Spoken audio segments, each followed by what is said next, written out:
At American Family Field in Milwaukee, Wisconsin, the New York Mets played the Milwaukee Brewers. Tonight's first game of the series is presented by Health First.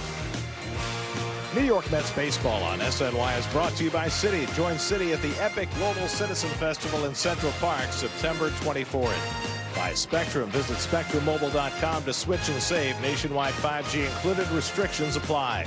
By Toyota, Deer Adventure, ready when you are. Toyota, let's go places. And by the Tunnels to Towers Foundation. Help America's heroes. Donate $11 a month to the Tunnel to Towers Foundation at T2T.org. 14 games to go in the regular season. Mets with a one-game lead on the Braves, who host the Nationals tonight. And the Mets can clinch a playoff berth tonight if they win, because the Brewers are the team that is on the outside looking in. They are 2 games out in the National League wild card. And a pleasant good evening, everybody, and welcome to Milwaukee. Gary Cohen, Keith Hernandez with you tonight as the Mets open a 3-game series against the Brewers, a series of great importance to both teams. The Mets can work toward a division title, but more importantly can clinch a postseason berth tonight, while the Brewers are trying to make up ground in the National League wild card race. Well, there's a little more immediacy for the Brewers being 2 games out, but they're in the hunt and they got something to play for, so the Mets are going to have their backs against it. The Mets, it's kind of an anticlimactic. They're going to be in the postseason. It's a question of who's going to win the division, and I think that is very important that the Mets win this division. Well, we have a matchup of Cy Young Award winners tonight. 3-time Cy Young Award winner Max Scherzer comes off the injured list to pitch for the Mets. Well, it'll be his 4th start. He's going for his 200th career win. Kind of sidelined with his 2nd stint on the IL. But Max is back in form. Probably 70 to 80 pitches today. They need him back in the rotation. And defending Cy Young Award winner Corbin Burns is a guy the Mets have not had much luck against. Well, he's had last year's Cy Young Award winner, of course. I can't forget that. You can see that on the graphic there. 2-0 lifetime against the Mets, and this will be his 4th career start. He's had a little rugged second half, had a good first half, given up more home runs this year. Last year only 7, this year 22. It's a beautiful night in Milwaukee. The roof is open. Big series. It's the Mets and the Brewers at American Family Field. All the action coming your way tonight right here on SNY.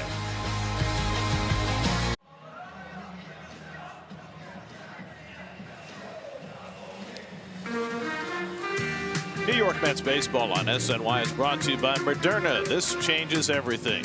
By Amtrak. Book your next trip in the Northeast early and save up to 50%. Go to Amtrak.com to book your next adventure. And by Hyundai. To learn about Hyundai's advanced technology and award-winning safety, visit buyhyundai.com. Secure your seats for the Mets 2023 season and 2022 postseason with a Mets season membership, which gets you the best seats for the biggest games and amazing moments at Citi Field. 2022 postseason access is available only for a limited time. Go to Mets.com/memberships. And as we switch off Bernie Brewer to show you Mr. Clean, what a change. Mr. Clean magic stats. Since 2020, minimum 50 starts. The 2 pitchers tonight have the 2 best ERAs in baseball. I guess DeGrom hasn't made 50 starts since 2020, so he didn't qualify. Bernie and the Brewers facing the Mets. First pitch is coming up. Coverage cam, old home week. Daniel Vogelbach just got finished beating up on one set of ex-teammates in the Pirates. Now he'll be facing another set of ex-teammates in the Brewers. Eduardo Escobar also played here in Milwaukee last year, renewing acquaintances with Willie Adames.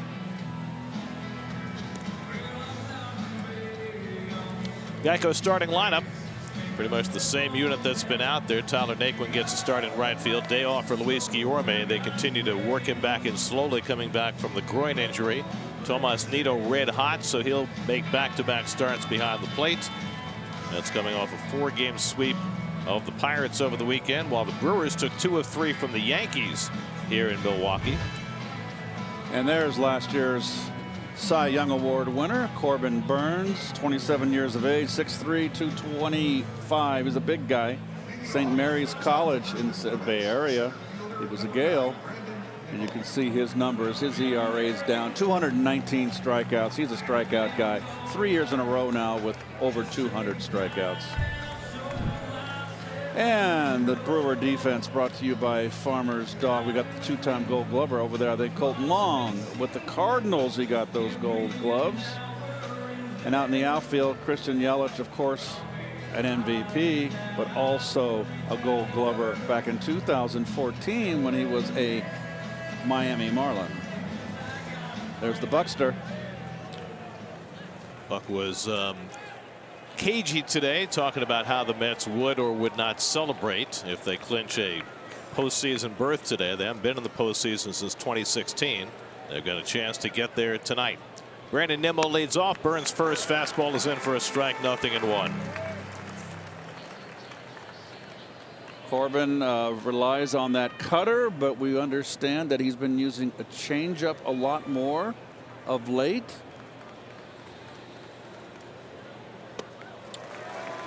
There is the off-speed pitch from Burns to get ahead on Nimmo. 0-2. Good sinking changeup right there, Gary. Nimmo 5 for 13 with 5 walks in the series against Pittsburgh. Not swinging the bat great right now, but he had 3 hits yesterday and drove in the go-ahead run in the 8th inning. 0-2 from Burns, and he runs that cutter low and in. 1-2. Well, Burns developed that cutter 2 years ago. He was coming off a dreadful 2019 season, and when he started throwing the cutter in 2020, he became a star. Had a great shortened season in 20, and then led the National League in just about every important pitching category in 21. Nimmo lays off another breaking ball that misses low and in, and it's 2-2. That was a good breaking ball, and Brandon again has such a great knowledge of the strike zone, and he and McNeil have the ability to check their swing. A lot of guys can't do that.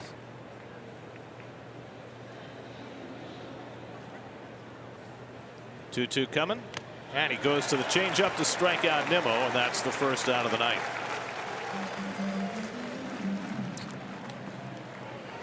Well, this new changeup, Gare, that he's throwing makes it's effective, particularly against left-handers, because he throws that cutter on the hands of the lefties inside, predominantly in, and that gives him an off-speed pitch with sink away. It's a good combination. 220 strikeouts now for Burns. It's averaged about 11 strikeouts per 9 innings. Led the league in strikeouts last year. Doesn't walk people. This year he's given up more home runs than in the past. That's been really his only change from a year ago, as Lindor takes fastball for a strike. Well, I'm sorry, Gary. As I mentioned in the open, this second half he's 3-3 with ERA over 4 in 11 starts. The Mets have yet to figure him out. He's got a lifetime 1.71 ERA against the Mets, including a win at Citi Field, the only one the Brewers won in that series back in June. This is his 5th appearance against the Mets in his career, 4th start. And Lindor goes after the curveball and misses, and it's 1-2. Home Depot getting more done. Well, that shouldn't be surprising. Remember last year, Burns started his season with 58 strikeouts before his first walk. He's a guy who blows people away, doesn't walk people. One of the best in the business. 1-2 coming. And Lindor takes a changeup that just misses. 2-2. That's Alfonso Marquez behind the plate. Burns thought he had a strikeout there. It was a borderline knee-high pitch. You know, you saw Caratini lift the glove. Every time I see a catcher lift the glove, I think, why would an umpire buy that? If he's lifting the glove, Correct. that means it's not a strike. Yep. I mean, there's one way to frame a ball where you try and get your glove around it or under it to make it appear like a strike. But if you move the glove, basically you're telling the umpire it wasn't a strike. And the catcher that catches the ball knows if it's a strike or not. And if it's a strike, then just hold the glove there. 2-2 to Lindor with McNeil on deck. Full shift on against Francisco. And that's away with the changeup. 3-2. If you look at it the full season for Burns, he's throwing the changeup only 10% of the time. But lately, He's mixed it in more, trying to work against a lot of innings. He's thrown 100 or more pitches in 13 of his last 16 starts. So it's a lot of strain. 179 innings so far this year, which is more than he threw all of last year in his Cy Young season. 3-2 coming. And Lindor whacks one to left field, but right at Yelich, who picks it off for the out. Hard hit ball from Lindor the other way, but Yelich right there to grab it. 2 down.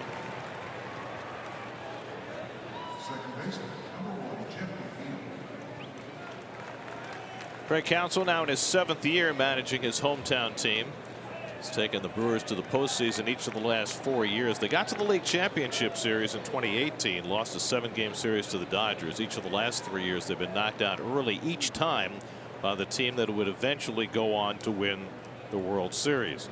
Lost the wild card game to the Nationals in 19, the wild card game to the Dodgers in 20, and the division series to the Braves last year.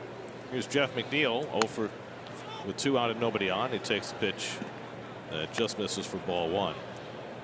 Jeff coming off a day yesterday when he reached base 5 times on 2 hits and 3 walks. Only the 2nd time in his career he had reached base 5 times in a game. And I am hopeful that he becomes very comfortable and learns to love hitting in that 3-hole, Garrett. Now with Starling Marte out, he's the natural choice to hit there with Lindor batting 2nd. Marte is probably still another week away, you would figure, from being able to get back in the lineup, coming back from a broken finger. McNeil 3 hits in 10 career at bats against Burns, including a home run. And he pulls one foul outside first, 1-2. Jeff starts the day hitting a .320, 3rd in the National League, 11 points behind Freddie Freeman, but just 2 behind Paul Goldschmidt for 2nd. Goldschmidt's Triple Crown chances have faded as Aaron Judge's Triple Crown chances have been enhanced. Judge just 1 point off the batting lead coming into the night and leading by far in home runs and RBIs. Full shift on against McNeil with 2 strikes. And he pokes one the other way, but again there's Yelich perfectly positioned. 2 line drives, both to Yelich in left field, help Burns to a 1-2-3 opening inning. Max Scherzer to the mound when we come back. Which has become the primary leadoff hitter for the Brewers. Adames and Tellez each have 30 home runs. Renfroe has 25. This is a home run hitting team, 2nd in the National League in home runs. They lead the league in walks. They're very patient. They try to hit the ball to the ballpark. And that's the task for Max Scherzer. Well, here's the big guy, Big Max. His Toyota numbers going for career win number 200. His 4th crack at it as he fires a fastball strike to Yelich. Scherzer's last big league outing was 16 days ago. He came out after 5 innings against the Nationals because of side discomfort. And Yelich goes after a fastball that's down the middle, and it's 0-2. Christian Yelich's career has had 3 phases. He had his Marlins phase when he was a pretty good player. He had his first 2 years with the Brewers when he was an MVP caliber player, and then he's had the 3 years since. Curveball outside, and it's 1-2. In the 2 years, 18 and 19, when he finished 1st and 2nd in the MVP, he had 80 home runs, had an OPS over 1,000. In the 3 years since, 33 home runs and a .753 OPS. It's just a different guy. He strikes out on the high fastball. Scherzer has a strikeout to start his night. And I know back problems have had something to do with that, but it's been weird with he and Cody Bellinger, 2 guys who were at the top of the game for those 2 years in 18 and 19, and then have fallen off the table since then. It looks like the Dodgers too are finally going to make some changes as far as Bellinger is concerned. He is just really fallen off a cliff. Here's Willy Adames, who was the big spark for the Brewers last year after he came over from Tampa Bay. And he's having a spark coming down the stretch as the Brewers try to scramble for a postseason berth. 9-game hitting streak for Adames, hitting .394 with 13 RBIs in the 9 games. He's been red hot. And when the Mets played the Brewers back in June, Adames was off to a very slow start. Oh boy, but he's turned it on. 30 home runs, 92 driven in.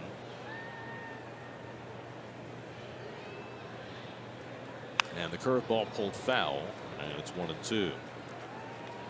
Well, Scherzer made a rehab start last Wednesday for Syracuse. He threw just 59 pitches in that outing, went 3 2/3 innings. So there's not much chance that he's going to go beyond 75 pitches today.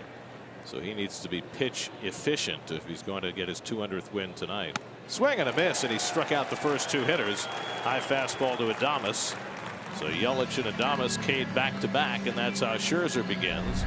Both strikeouts, fastballs up in the strike zone and out of the strike zone. That ball was away. Yelich's was up and away. So 2 out and nobody on. Meanwhile, the Braves are playing the Nationals tonight, first at 3 in Atlanta. Austin Riley, a first-inning home run off Cody Abbott. And the Braves are up 1-0 as they play in the bottom of the second. It's Kyle Wright going for his 19th win for the Braves. We're 1 game behind the Mets and even in the loss column. Rowdy Tellez takes below the knees, ball 1. Tellez 31 home runs this year. Acquired last year from Toronto. He is the Brewers version of Daniel Vogelbach. I guess so. Who used to be a Brewer. It's like Vogelbach left and they needed somebody to take over his uniform. Well, and there was Tellez. It was they need sausages for the sausage race. What does that mean? Don't ask me. Link sausages. Oh boy, Tellez is 27. He grew up with J.D. Davis in Elk Grove, California. I'm kind of partial to the chorizo over on the right. Italian, Polish, chorizo. They're all good eats. Scherzer behind on Tellez, 3-1. Hunter Renfroe is the on-deck batter. This is a grip it and rip it Milwaukee team. Reminiscent of the days of Harvey's wall bangers as Tellez skies one behind second base. And in comes Nimmo to shallow center to call and make the catch. And that finishes off a 1-2-3 first inning for Max Scherzer. No score after 1.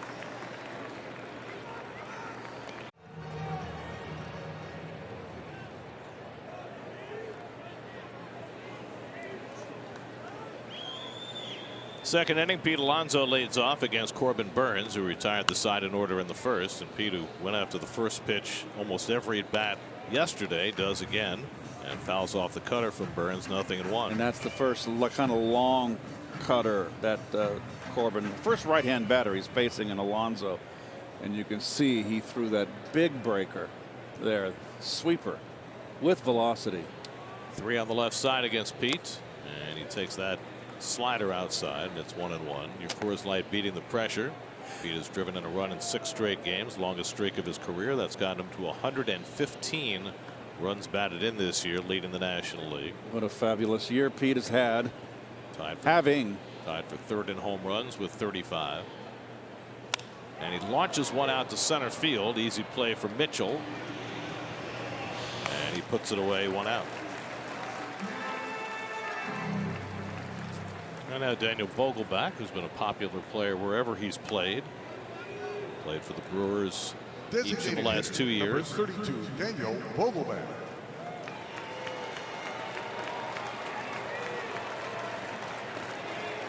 Well, there's a Vogie Brewers jersey.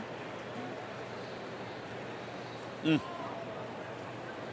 a relatively small gathering here in Milwaukee tonight. It is. Similar to what the Mets had during their midweek games last week. I think less, to be honest with you. I don't know what the capacity of this stadium is. And I like this park. I really do. Well, like most retractable roof stadiums, it's nicer when it's open, which it is tonight. It's a gorgeous night, temperature right around 70 degrees. It's supposed to be 80 degrees tomorrow.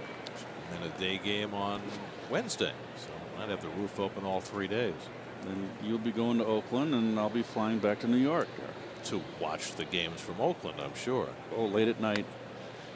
Are you saying that you won't be staying up? That you'll be DVRing the game? I'll DVR. It's too late for me. So you get up in the morning and you watch the game. And cut through commercials. That's the biggie. But do you fast forward through like mine and Ronnie's commentary? I don't listen to the Open. Let's just put it that way. You might get some pointers, you know, to the Vogelback.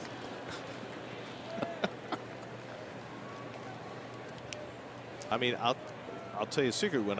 When I watch a game on a different network when we're not working, right, I will fast forward between pitches because it's not as really to hear what they're saying. But if I'm watching you, say you and Wayne doing a game, I'll always listen because I need to know what you're saying because that's part of the enjoyment of watching the game. Well, I'm the same way when I watch on DVR. I do not fast forward on you guys in between pitches. Thank goodness. But I feel so much better. And you know, forgive me for the sponsors, but I got things to do and I want to get through the game.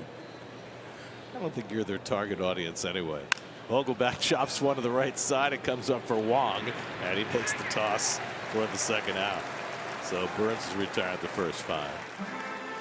You know, you're in a very different demographic than the target of most of the advertising. Really? Okay. You know, 25 to 49. Right. That's kind of where they're aiming, and you've aged out of that a long time ago. Well, the thing is, too, folks, when we do the broadcast and we go to commercial, you see the commercial at home. We don't see the commercials. We just kind of, you know, look at the so look maybe at the field. maybe when you're home you'd like to see the commercials just to see what the average fan is. No, it's fine. Getting. It's okay. Marcana takes a fastball for a strike. Canada's run up his hit by pitch count to 21, which is still 6 shy of his total from last year when he led the American League. Mets now up to 102 after getting plunked 5 times in the last 2 days by the Pirates, the last one of which drew Alonso's ire. Fastball thrown by him, and it's 0-2. I felt Mark in yesterday's game, the first 2 at bats he was called out, called strike 3. I thought both were off the strike zone. And Buck, in our meeting with Buck, he kind of mentioned it. Phil Cuzzy was the home plate umpire. Thought he had a wide strike zone. Well, he did for those pitches. And a tight one for some others. Burns ahead 0-2 on Canna. And Mark goes down on 3 pitches to end the inning. Second strikeout for Burns. He's gotten the first 6. Now it's Scherzer's turn. No score in Milwaukee.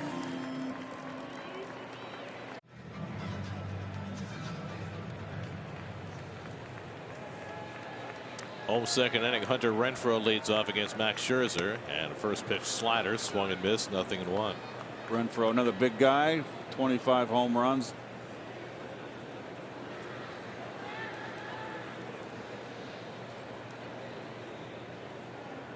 Might have more, but for a couple of stints on the injured list this year, a hamstring and a calf.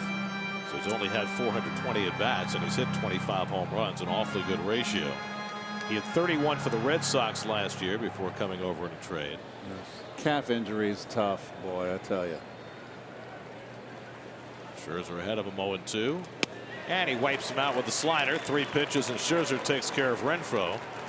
And Scherzer looks just fine coming off the IL. 4 batters, all retired, 3 strikeouts. Yeah, we'll do your Lexus Metsy defense. Nito, another game behind the plate, back to back. McNeil at second base. McNeil. Yes. Naquin out and right. That's going to be kind of musical chairs. Guillorme, Naquin, and McNeil. They're going to kind of flip around a little bit. There's Colton Wong, and he's late on a fastball from Scherzer, 0-1. Wong in his second year in Milwaukee.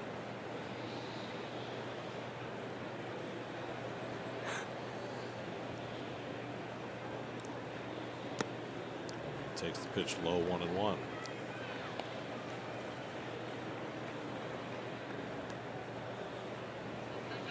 Well, the Yankees just left town. The Brewers took 2 out of 3, and now the other New York team comes into town.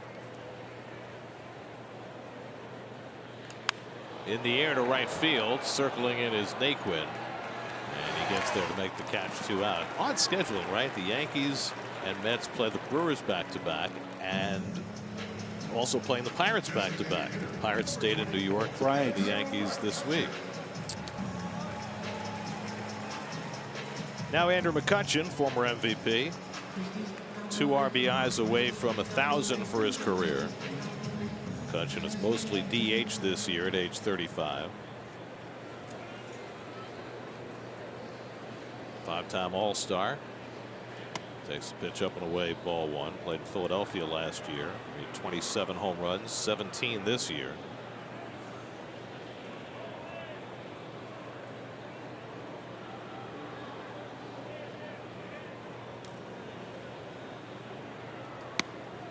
The slider catches the corner, and Max has been sharp with that slider early on. 1-1. Hasn't thrown that soft curve yet. He's been pounding that strike zone with high velocity pitches. There's your first little changeup right there. Looked like a strike to me. Could have been a strike. Alfonso Marquez called it either down or away. It appeared to have both the outside corner and the knees. Let's put the shift on against McCutchen. 3 on the left side. And that fastball away, and now it's 3-1. Second time that Scherzer's fallen behind 3-1. He fell behind on Tellez, got him to fly out in the first inning. 2 out and nobody on. Jace Peterson would be next. And McCutchen swings through the fastball. 3-2. Max came right after him. McCutchen and Scherzer have faced each other a lot. 39 career at bats, 8 hits, 1 home run. 205 lifetime average for McCutchen against Scherzer. That's probably about what you'd expect. 3-2. As drilled to right field. Naquin going back in the gap, and he makes the sliding catch. Tyler Naquin on a ball that was slicing toward him, able to get over there and make the play to end the inning. 6 down for Scherzer.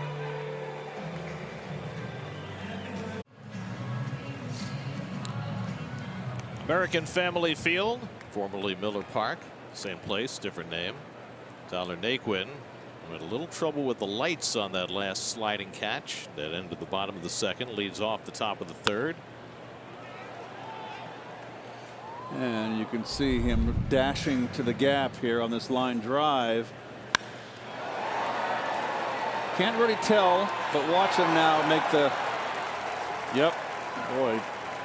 Told Nimmo, oh boy, that light's got in the way. That's why I think he went down on the knee just to secure it. Because the thing is, the ball was slicing toward him, but he probably didn't need to slide except for the fact that he didn't really see it. And of course, light placement is always an issue in these retractable roof stadiums. They tend to be in slightly different angles than in an outdoor stadium. Burns ahead 0-2, and he got him looking at a knee-high cutter. And there's the third strikeout for Corbin Burns. So 13 batters have come to the plate in this game. They've all been retired. Well, Burns has just been getting ahead, throwing strikes, and that's what he's got. 47 walks coming into this ball game and 179 innings pitched. Now it's 181. And that's up from last year. Last year he had 34 walks and 234 strikeouts for the season. Here's Eduardo Escobar back in Milwaukee, and he takes the pitch high for ball 1. Escobar spent the second half of last year with the Brewers. The first 2 years of Burns' career here in Milwaukee, 2018 and 19, he had 62 appearances and only 4 starts. After that, he became a starter, and that's when his career started taking off. I mean, they were grooming him to be a starter, and they always talked about that, like during the postseason in 18 and 19. Fastball call strike, but until he learned the cutter, it never really came together for Burns. And that has completely changed his career. Became just the 3rd Milwaukee pitcher to win the Cy Young. Raleigh Fingers was the first in 1981, and then the very next year, Pete Vukovich, 1982. Correct. Faced you guys in the World Series. Yes, he did. Former Cardinal. Chopper hit toward the middle. To his right is Adames. Plays the hop and a close play, but he beat it out. Escobar legs it down the line and beats the throw by Adames. And he's aboard. First batter to reach on either side. An infield hit. Well, Escobar always hustling. He gets down the line quick. The Mets have had so many infield hits this year. That was not Adames. That was Peterson who was over in that shift. It's one of the reasons why I always wonder why they flip the third baseman over. That's a much easier play for a shortstop than it is for a third baseman. Agreed. So it was Peterson there who could not throw out Escobar, and the Mets have a one-out base runner. Here's Tomas Nido, who's just been raging hot. He got the leadoff hit in the 8th inning yesterday that led to the winning run. Terrence Gore ran for him, stole the base, and came around to score. Nido now over a 6-game hitting streak. He's 11 for 22. It's up to 245 on the year.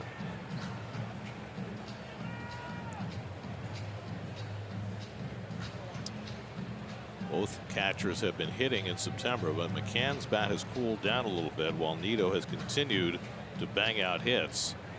And the way this season is waning, Buck Showalter is much more inclined to play the hot hand, and right now Nido is the hot hand.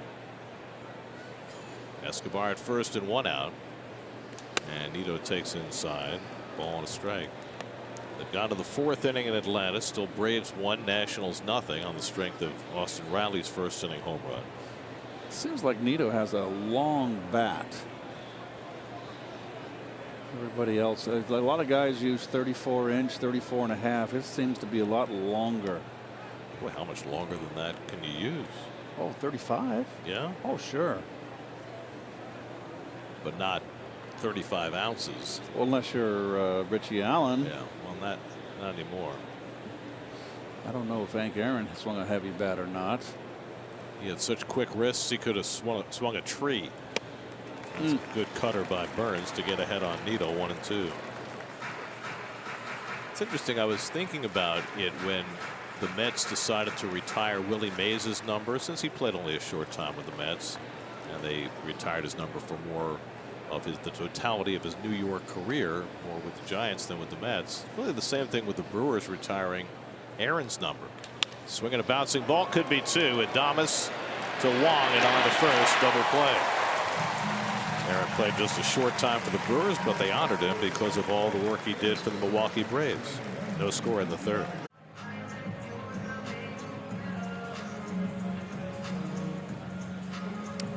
We go to the 4th inning, the bottom of the 3rd inning. Excuse me, I'm getting ahead of myself. Jace Peterson leads off against Max Scherzer, who's retired the first 6, and he lines one to center, but Nimmo is right there, and he picks it off for the first out. 1 pitch, 1 hard out off the bat of Jace Peterson. And we check in with Steve Gelb. Steve, anything exciting happen on your moonlighting job yesterday? No, just a normal run-of-the-mill game. I told you the Jets were going to reel off 16 straight, though, and it was, it was a dominating effort from start to finish. Let's put it that way. Did you miss me? We always miss you. Of course. Nah, I missed you guys for a while, and then I was happy that I was somewhere else. I heard that your partners might have gone a little bit crazy. I wish there was a camera on us that was recording when the Jets came back, because that was, I don't think I've ever seen grown men react quite in that way. And they're large grown men too. They are large grown men. It made me feel better about my reaction. Felt like I was being very professional. Caratini flies one over to the left field line, and Canna is there. But you have a baseball report for us. Yeah, I do. Let's try and get this one in before the end of this happening with the way Scherzer's working.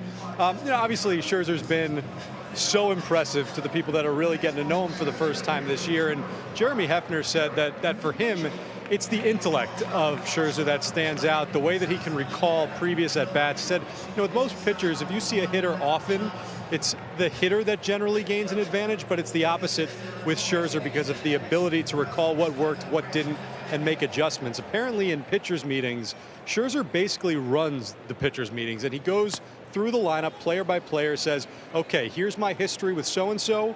This is what worked last time. This is what didn't work last time. We're going to change up the program here and there. And what Hefner really emphasized is that oftentimes when you talk to pitchers about their history with a player, they'll remember the big things. They'll remember giving up a home run. Scherzer remembers these minute details, such as, I threw a perfect 2-2 changeup that he fouled off. Why did he foul that pitch off? Is there something in the sequencing leading up to that pitch that I executed that we need to change in order to get him to swing through it the next time?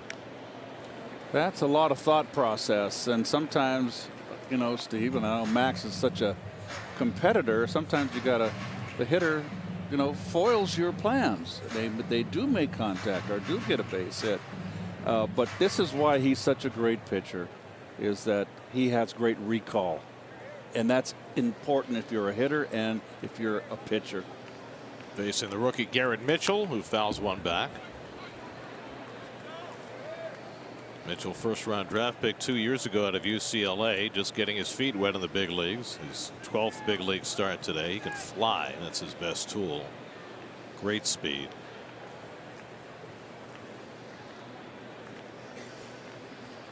One-two coming, and he goes down swinging on the fastball. 9 in a row retired by Scherzer to start his night. That's his 4th strikeout. No score after 3.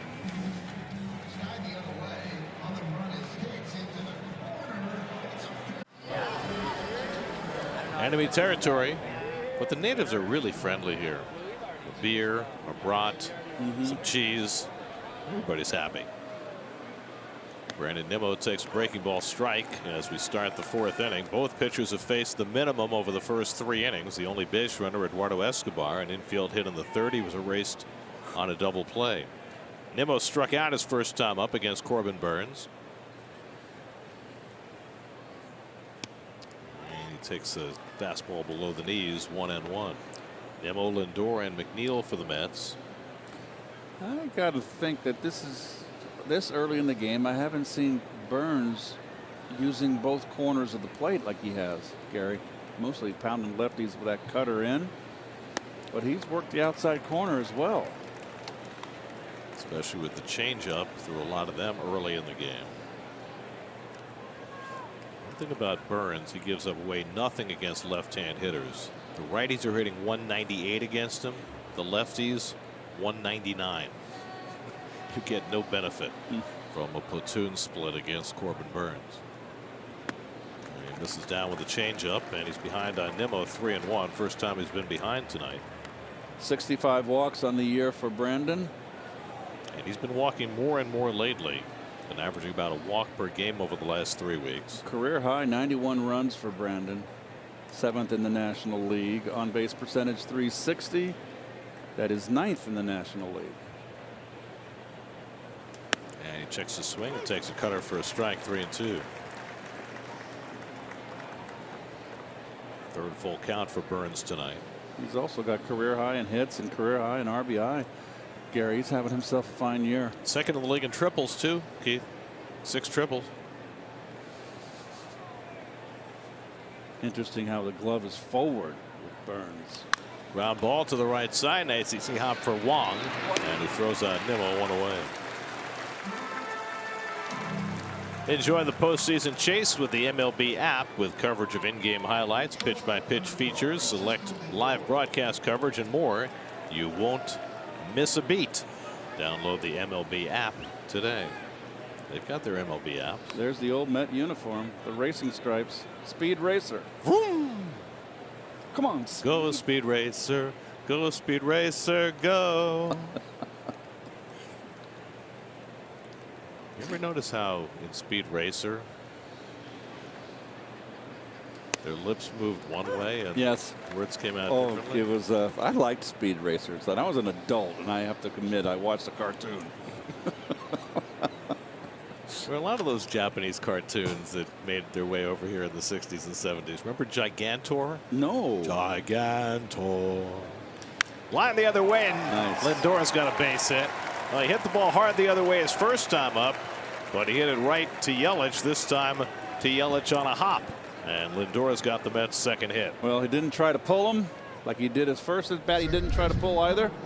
But this one, he got more of a line drive. Beautiful hitting right there by Francisco.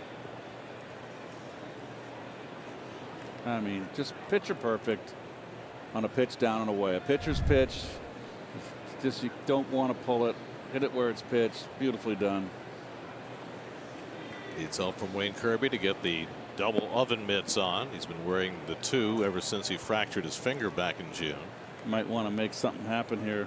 2 good pitchers on the hill. It might just be a 1-run game.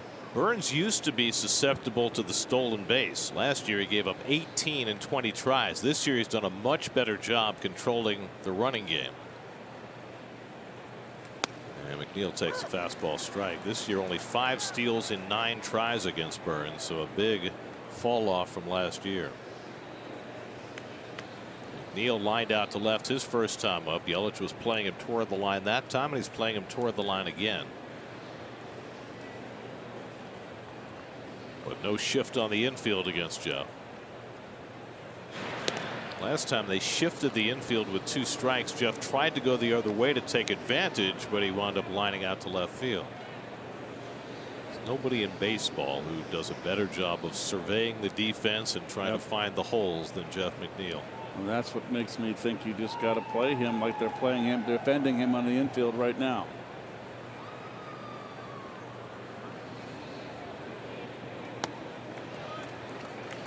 Sinker misses, and it's 1-1. He's got a big gap in left center field. If he chooses so, he can run forever.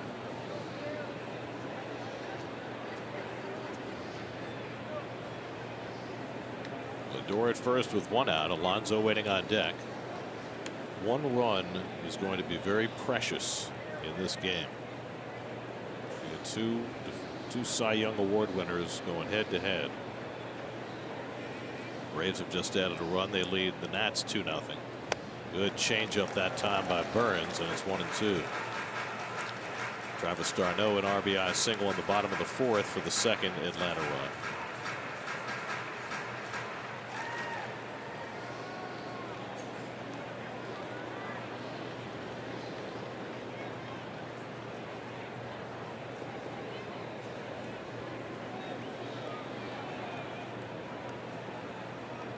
Now Burns up in the count on McNeil, 1-2. Now they have the shift on with 2 strikes. And the cutter runs low and in, and it's 2-2. It's interesting watching the cutter from Burns. Sometimes it cuts more than others. Yes, I think he likes that tight cutter to the left-hander and the bigger break to the right-hand hitter.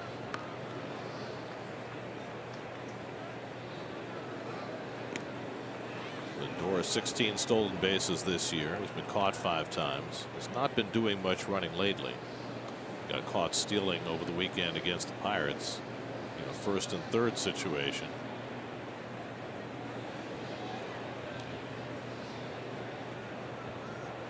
A lot of the third base line for McNeil in this shift.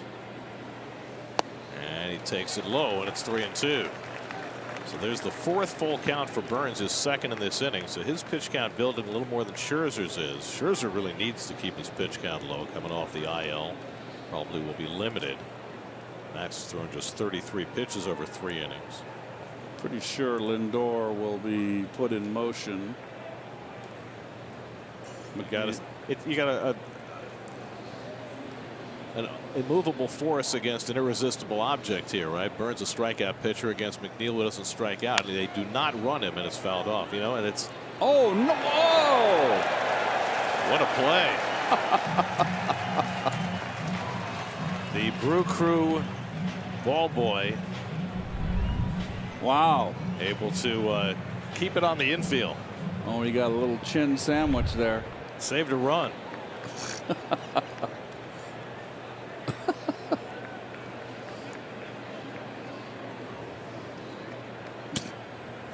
Keep him smiling for a week. I've never seen that before from a ball person. Lindor was not running on the first 3-2 pitch. And he's running this time, and McNeil hits a ground ball past the mound. That's going to sneak through for a base hit. Lindor will go to 3rd. By putting Lindor in motion, McNeil able to hit it just past the pitcher. And with the Brewers infield moving around, Wong couldn't quite get to it, and the Mets have runners at the corners with 1 out. That ball wasn't hit that hard here, and Corbin, I thought, was going to glove it, but didn't. Oh, look how everything, you can't leave Whenever a runner steals a base, you can't leave your position as quickly as Wong did there. And again, that was Peterson, the third baseman, playing to the right of second base. He's the one who went to cover the bag, and that's what left the hole. So you got a third baseman out of position. That's the second time. Yep. I don't understand why they play it that way. That's twice that it's cost them. You can't vacate that quickly. So now first and third, one out. Mets with a chance to get on the board first, and Alonso fouls back the cutter, 0-1. They had Peterson in that position when Escobar got the infield hit in the last inning rather than the shortstop Adames, and the same thing true there. The third baseman going to cover maybe a little too soon, leaving the hole open for McNeil. Now, Peterson's played some second base in his career, hasn't he?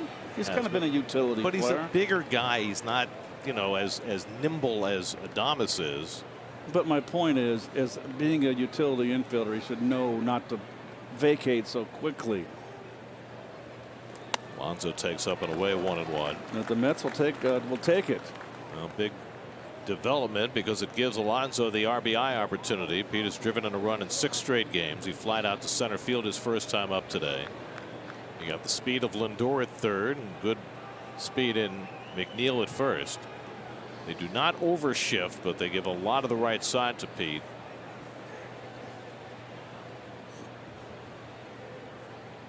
And Alonso waving at that curveball, and it's 1-2. That's one thing that Pete has been doing of late, is that off-speed breaking ball. You see him flailing, letting go with one hand. They get him out in front. Pete's not clicking on all cylinders right now.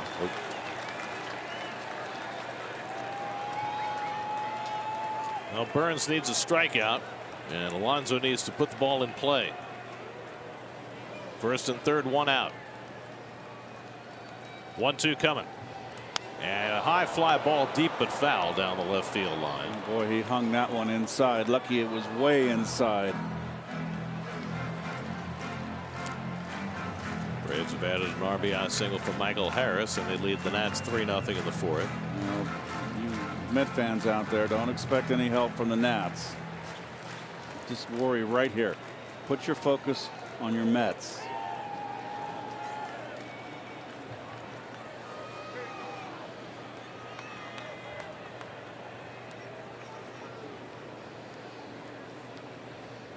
Again, the 1-2.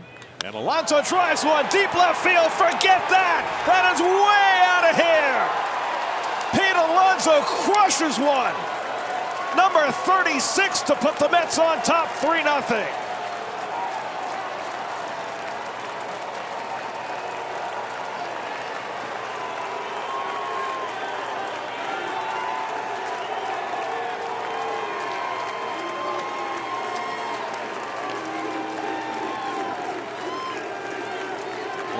After pulling a breaking ball foul on the previous pitch, Alonso hits one out of sight to give the Mets a 3-0 lead in the fourth. 7 straight games with an RBI, 118 driven in for the season, and Alonso has given the Mets as big a hit as they've garnered all season.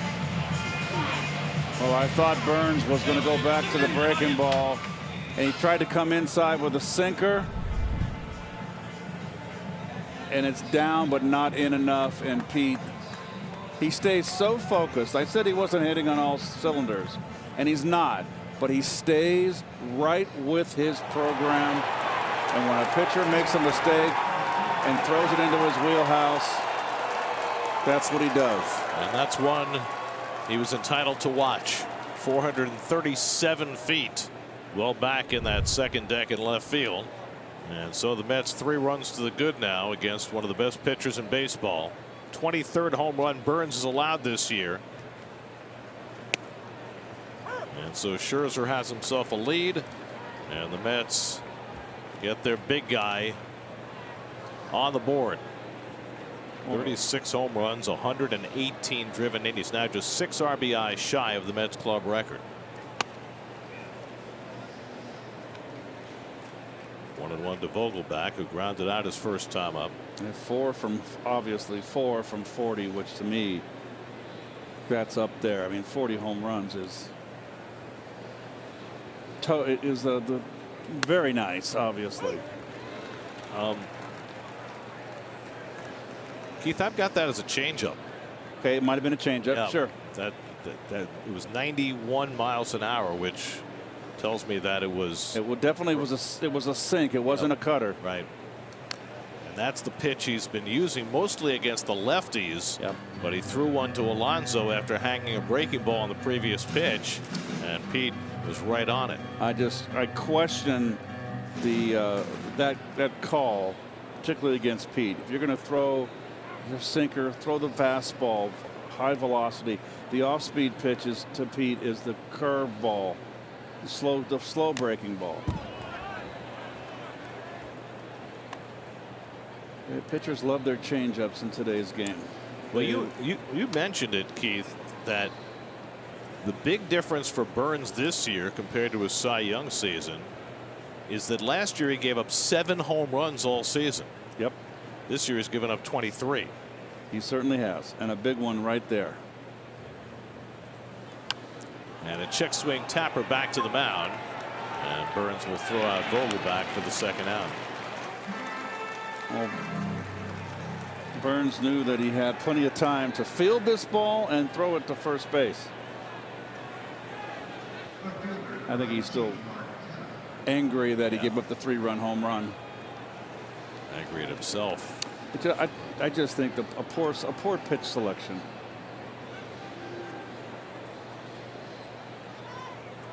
The Braves wound up scoring 3 in that bottom of the 4th. They lead the Nats 4-0 now as they head to the 5th. Here's Canha, who struck out his first time up. And Mark grounds one is short. Adames one-hands it. And throws out Canha. That retires the side. But Pete Alonso's monstrous 3-run homer has put the Mets in front 3-0 in the 4th. Milwaukee on a Monday night. Mets now with a 3-0 lead. Max Scherzer will take that lead into the bottom of the 4th, having retired the first 9 Brewers. Christian Yelich struck out in the first inning.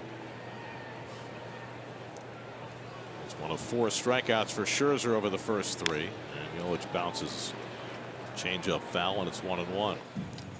Well, Buck Showalter was fully cognizant coming into the night that Scherzer was taking his 4th stab at his 200th career victory. As Buck put it, though, there were a couple of impediments in his way. One was the fact that Max is on a pretty short tether tonight, coming off the injured list, and so there's a question about how deep he could go into the game. The other, Buck said, was that he's facing a pretty good opposite number in Corbin Burns. Well, Scherzer has done his part by throwing only 33 pitches in the first 3 innings, and then Alonso did his part to help Max out. And a backdoor cutter, back foot cutter to get Yelich for his 5th strikeout. So 10 up and 10 down for Scherzer. 1 out and nobody on. We check in with Steve. Yeah, well, after Alonso did his part, Gary, Keith, you said something where even though Alonso's not at the top of his game right now, he stays so focused, so right with his program that he can still take advantage of pitchers' mistakes. And that echoes exactly what Alonso told me a few days ago. He said this recent dip in results has been frustrating for him, but not maddening for him. And he said the difference is that he does feel like he's sticking with his program. He's not getting out of what his plan is in ways that he has earlier in his career. In 2020, when he started struggling, it wasn't just because the results weren't there, but he was trying to do more than he normally would try to do. This time, pitchers are pitching him tough. Results aren't quite where he wants them to be, but he has not let that change what he is attempting to do each and every at bat.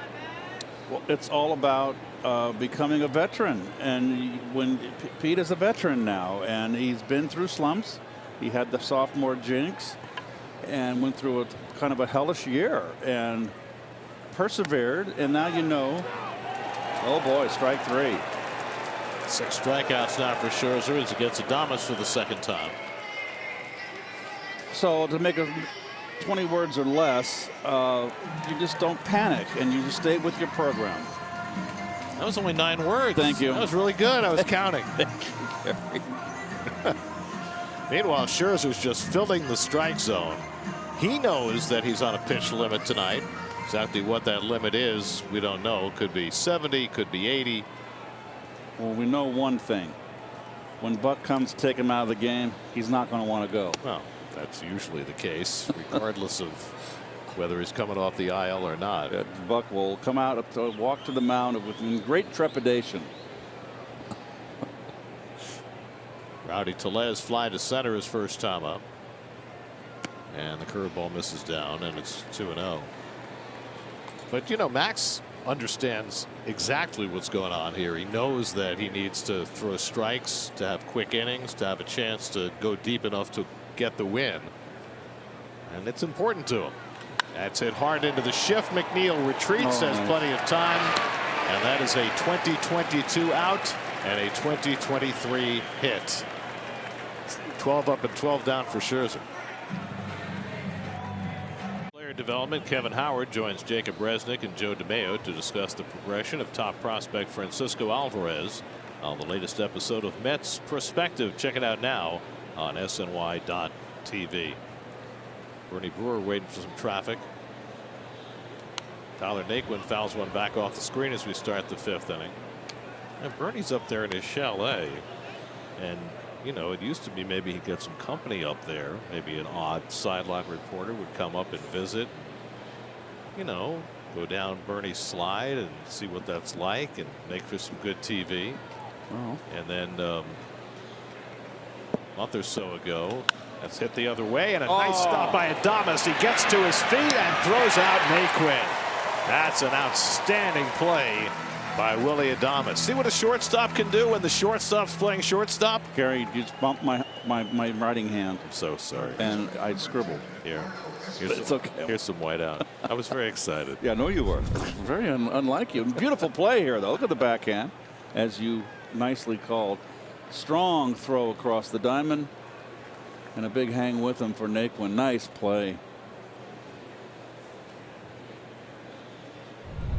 So 1 out and nobody on now. Escobar, who had an infield hit his first time up. And he fouls back the first fastball. A good cut. So anyway, last month the Dodgers sideline reporter David Vassay ventured up to Bernie's chalet and figured it would make some good TV to go down the slide, and they'd get some video of David going down the slide and coming down at the bottom and talk about what a great ride it was. Except that David went down the slide and slammed into the wall at the bottom and broke 6 ribs. It was the retaining wall. It was ugly. Now the question is, will any more sideline reporters be allowed to partake of Bernie's slide, or do they have to put in padding first? And then the question is, would our particular sideline reporter be brave enough to go up there and risk injury for the sake of our television show? You know what I would like to see. Out in front of the plate and pounced on by Caratini in a close play, but he got him. 2 out.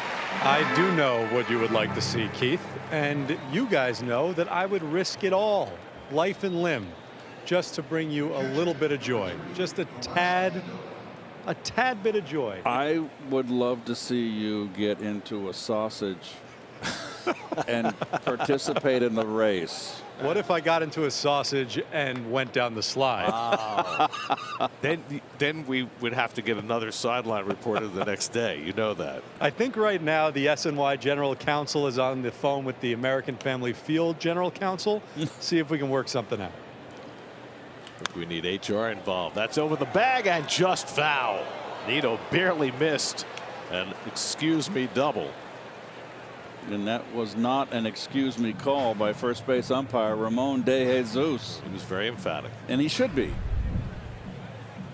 You got to have a little Mendy Rudolph in you. Look at that. I love it. Yeah.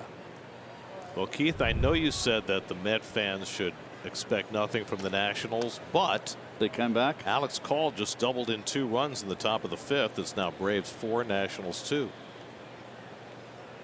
So you never know. Yeah, that's why they play the games. I mean, your ex-teammate Joaquin Andujar summed it up. Yep. He said you can describe baseball in one word. You never know. That's right. Yep. Joaquin. Who's pitching? Who's pitching for the Braves? One tough Dominican. That's Kyle Wright going for his 19th win. That's right. 1-1 to Nito, hit into a double play his first time up.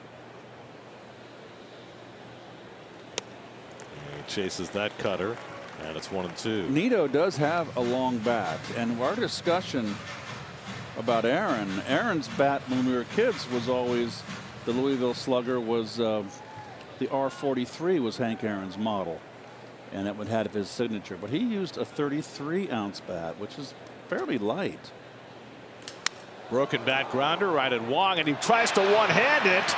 Almost lost the play, but he's able to recover. Boy, we've seen a lot of that the last few days. We saw that with the Pirates, and now with Wong, a Gold Glover, trying to one-hand those ground balls.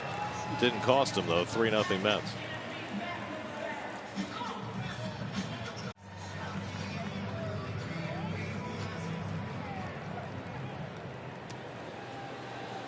Home fifth inning. Max Scherzer's yet to allow a base runner. Hunter Renfroe takes a slider out of the strike zone for ball one.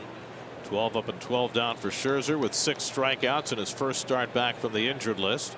16 days since his last big league start, and it's like he's never left. Now the question is, how deep into the game can he go? How deep will they allow him to go? Working with a 3-0 lead in the fifth inning. Renfroe struck out on 3 pitches his first time up.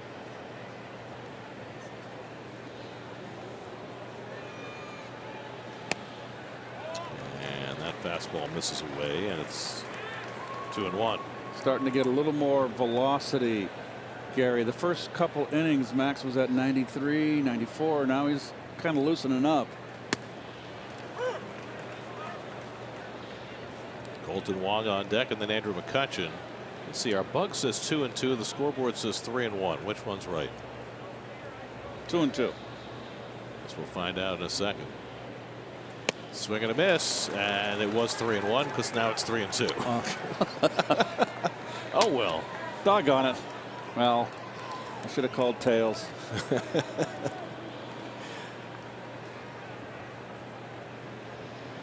3-2 coming to Renfroe, and it's in there for a call, strike 3. French toast on the fastball from Scherzer. 6 strikeouts, make it 7. 13 up and 13 down for Max. Looking for a breaking ball and got the heater.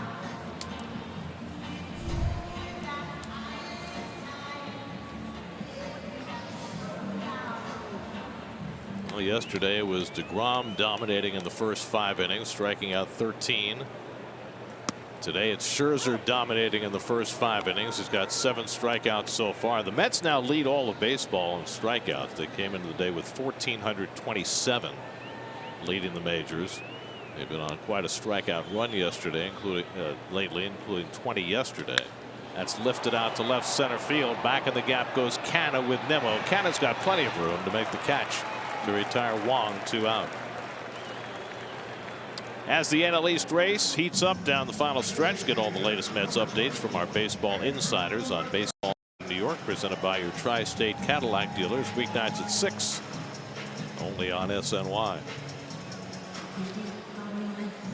Yesterday, DeGrom allowed a leadoff double to O'Neill Cruz, then retired 15 in a row, striking out 13 of the 15. Here Scherzer has retired the first 14. Here's Andrew McCutchen.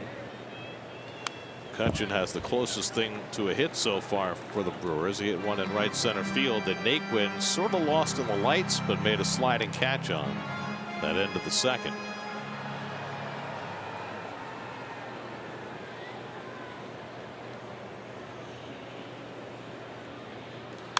McCutchen fouls it back, and Scherzer's ahead 0-2.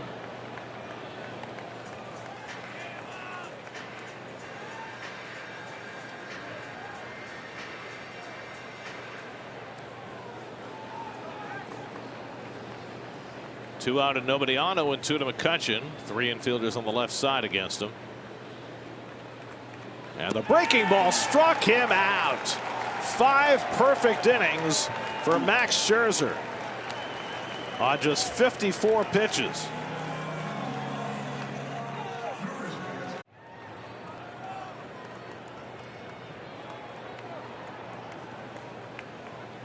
Sixth inning, top of the batting order. Brandon Nimmo leads off against Corbin Burns.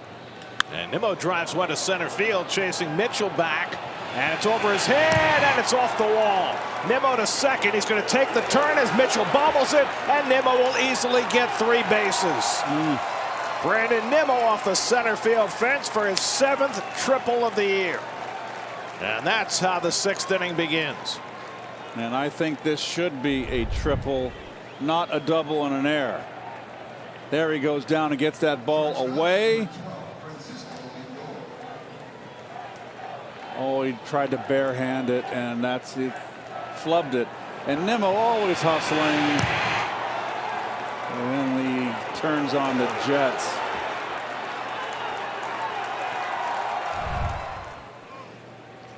So it is a triple for Nimmo. Ties him with Gavin Lux for the league lead in triples with 7. Infield comes in for the Brewers with Francisco Lindor at the plate. And Lindor foul tips one at the plate, 0-1. Good cut. Francisco right there, right under it. Lindor twice has driven the ball to left field tonight. First one was caught. Second one was a base hit.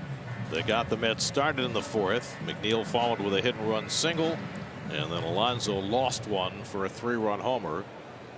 And that's been all the scoring tonight. The other big story has been the return of Max Scherzer, who has been perfect through 5 innings. And drama begins to build there. And Lindor moves his feet on the cutter, and it's 1-1. Francisco has 94 runs batted in, already a career high, 6th in the National League coming into the night. And a chance to add one here with Nimmo at 3rd and nobody out.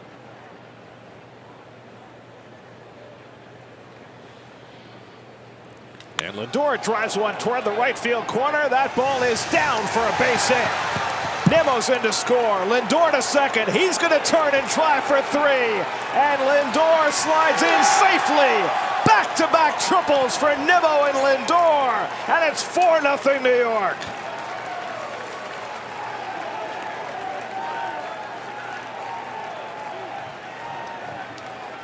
How often in 2022 does a team put together back-to-back triples? Got the changeup, stayed back. It was up, not away enough. And Lindor, that's the fastest I've seen him run. I mean, he really turns it on here. Mets had 25 triples for the season coming into the night. Now they get him back-to-back. Lindor's 5th triple of the year. And so it's now a 4-1 Met lead, and the infield has to stay in to face McNeil. So they are roughing up Corbin Burns. 3-run homer by Alonso in the 4th. Back-to-back triples by Nimmo and Lindor here in the 6th. And now McNeil takes a fastball outside for ball 1.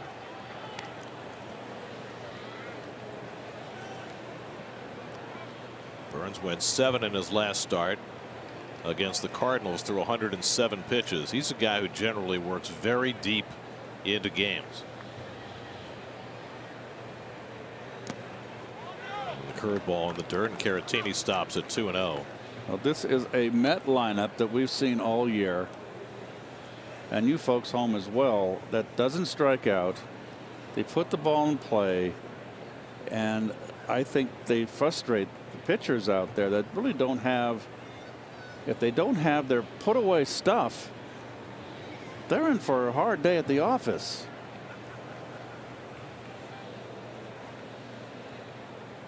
Two 2-0 to McNeil, and Jeff takes it low, and now it's 3-0. Well, Burns, who hasn't walked a batter, finds himself in a pickle now. You got Alonso, who hit one 437 feet against him last time up, standing on deck. Craig Counsell does not have anybody up as yet in the bullpen. He's used to Burns giving him at least 100 pitches. And there's a strike, 3-1. In fact, Burns has thrown 100 or more pitches in 13 of his last 16 starts.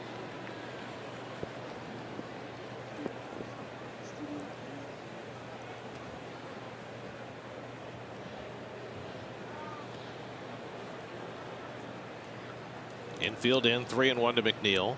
And Jeff grounds one down to first. Runner holding, and Tellez makes the play. Lindor thought about making a break when Tellez began to retreat, but thought better of it. That's the first out of the inning. Let's check in with the studio. Maria Marino as a game break brought to you by your local Honda dealers. Maria.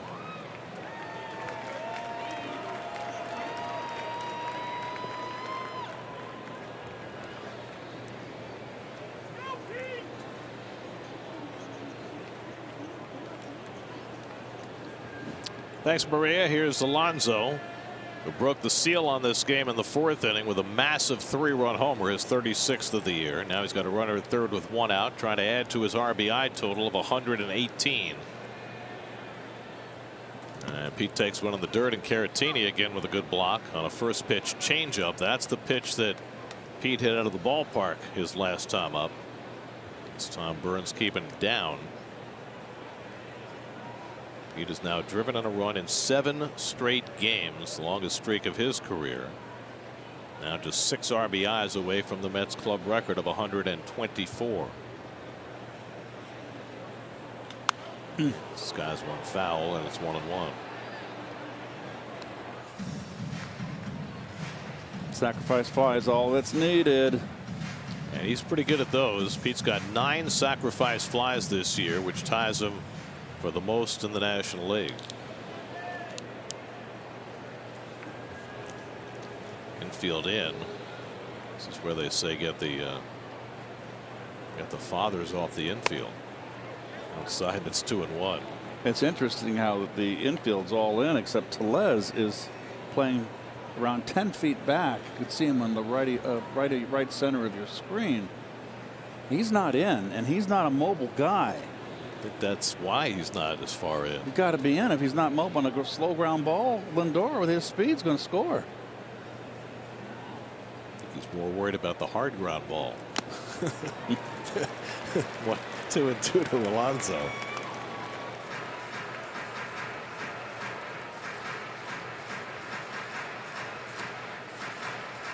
Vogelbach waiting on deck. Mets now with 4 runs and 6 hits against Burns.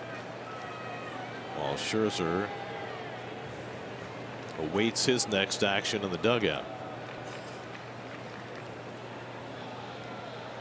2-2 coming. And Pete ignores outside. It's 3-2. Boy, way outside, too. Well, you mentioned that Burns has not been as effective since the All-Star break. 11 starts since the break, a 4.41 ERA, not his norm. Right, a 3-3 record. And here he is, already having given up 4 earned runs tonight. I'm almost thinking that he's being careful with Pete. With Vogelbach's a double play guy. And he strikes him out with the cutter. Got Pete to chase one out of the strike zone. Now that's a big second out for Burns. Just his 4th strikeout of the night. It's a guy who averages 11 strikeouts per 9 innings. Yeah, Pete went out of the strike zone.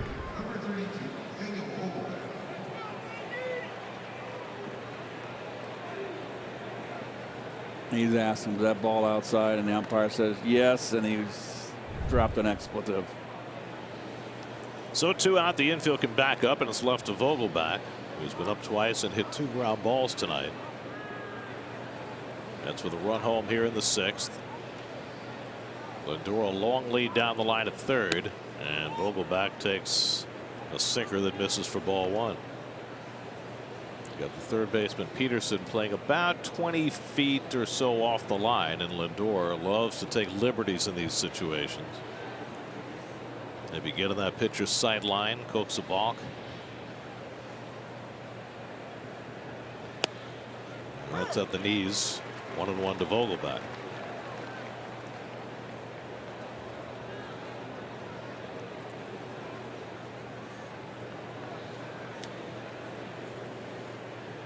Vogelbach played a total of 112 games for the Brewers over 2 years in 20 and 21.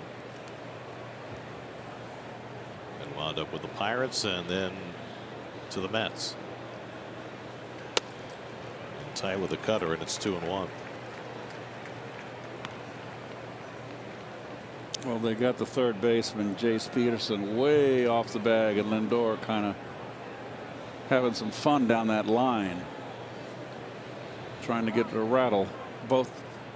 He's not rattling Burns, but he's certainly got the attention of Victor Caratini, the catcher. 2-1 to Vogelbach.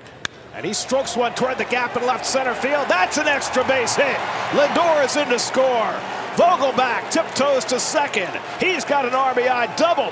The Mets' third extra base hit of the inning, and it's 5-0 New York. Vogelbach back in Milwaukee continues his hot hitting, his 57th run batted into the year. And the Mets are putting some space between themselves and the Brewers. It's 5-0.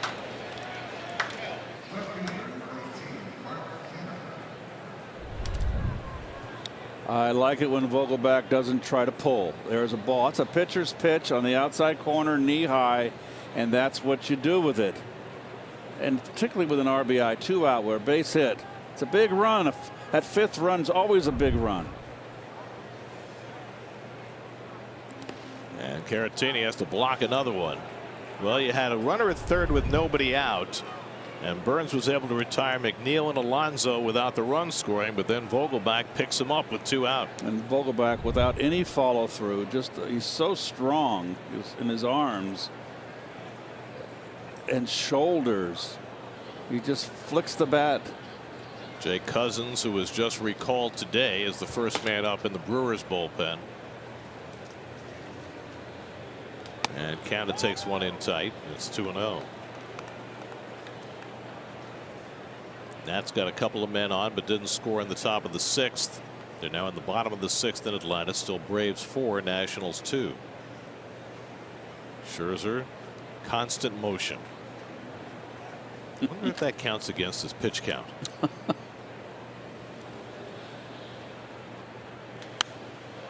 He accumulates steps on his Fitbit, that's for sure, but at least he's keeping his arm from having to do any work. It's like a caged animal. Good to see Eric Chavez back with the team. He was away over the weekend attending to a family matter, but the Mets hitting coach there in the blue hoodie.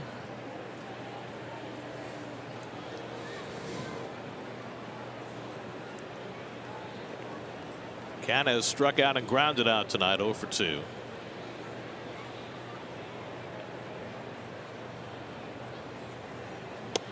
That's a Wade 3-1. Canna will have his reunion weekend coming up when the Mets go to Oakland. He and Chris Bassett will be returning to their old haunts, and Bassett will be pitching in that series.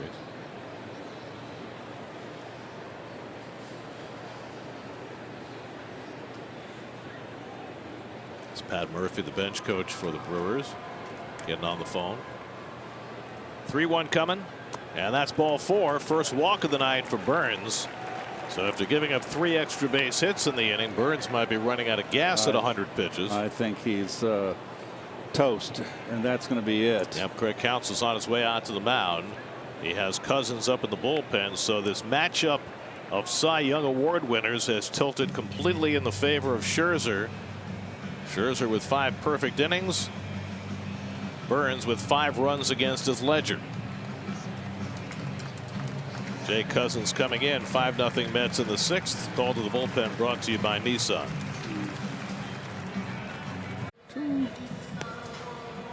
City probables for the remainder of this series. Tomorrow night, Carlos Carrasco goes after his 16th win. He's just been sublime. Yep. And the lefty Aaron Ashby, who hasn't pitched in a month, is going to come off the injured list and pitch for the Brewers.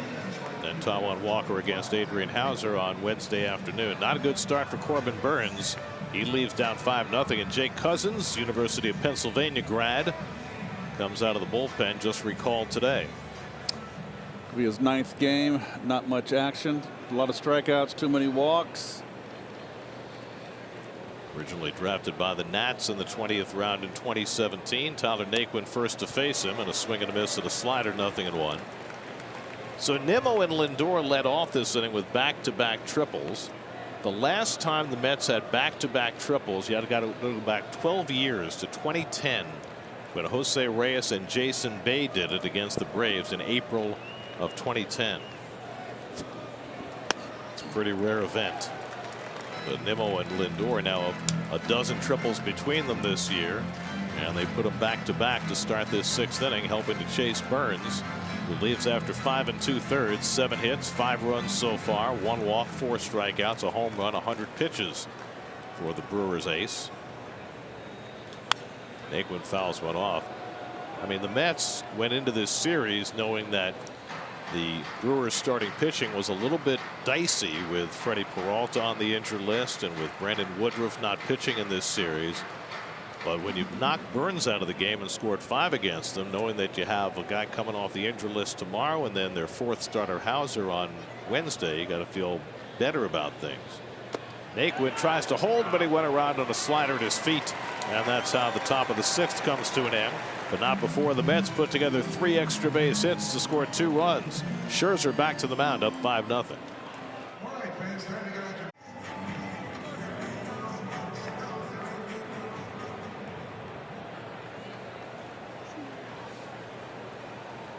Home 6th inning, Max Scherzer starts out with a fastball strike. Your M&M fun facts. Well, no base runners against Scherzer through the first 5 innings. Chase Peterson takes a curveball outside, and it's 1-1. Peterson hit the ball hard his first time up, lined out to Nimmo in center field.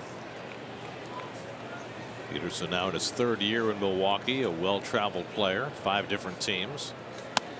Started out with the Padres and then a lot of time with the Braves. There's the shift against Peterson. Peterson, Caratini, and Mitchell, the 7, 8, and 9 hitters against Scherzer as the Mets bullpen begins to crank. And you knew this was going to happen, so the best that Scherzer can hope for probably is to finish off this 6th inning and then hand it off to Seth Lugo. Yes, the most important thing is to get Max in form for that Atlanta series at the end of the month, or the beginning of October, end of the month. Little pop up on the left side. Scherzer's going to come and get it himself. He's doing it all. Caught it in fair territory to retire Peterson for the first out. Well, no one's there. The ball wasn't hit very high either.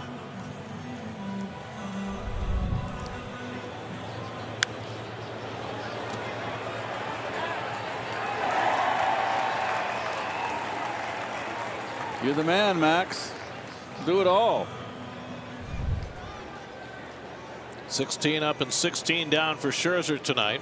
Here's Victor Caratini, and he takes a first pitch curveball for a strike. Caratini flied out to left his first time up. Caratini came into the night with great numbers against Scherzer. He's now 7 for 14 with a home run against Max.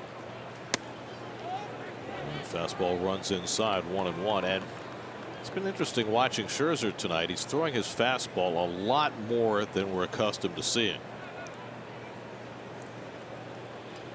As the changeup fouled off, and I have to think that's in deference to knowing that he has a limited pitch count and trying to get as much out of this outing as he can. Well, don't forget he hasn't pitched in a while as well, on the 15-day IL. And remember, Gary, the last 2 starts when he wasn't really clicking, remember he wasn't getting his breaking stuff over, and it was a problem. I wonder if it was his oblique was bothering him. There's Lindor in the shift and throws out Caratini, 2 out. 17 up, 17 down. And the Mets just continue to beat you in so many ways. Their defense is just outstanding. Their infield defense with Escobar, whether it's Guillorme or McNeil, Lindor at short. Pete is very, balls that he gets to, he's sure-handed. Here's the rookie center fielder Garrett Mitchell, and he swings through a fastball, 0-1. For the season, Scherzer's thrown his fastball about 45% of the time. Tonight, 60%. So he has really leaned on number 1, and it's working for him.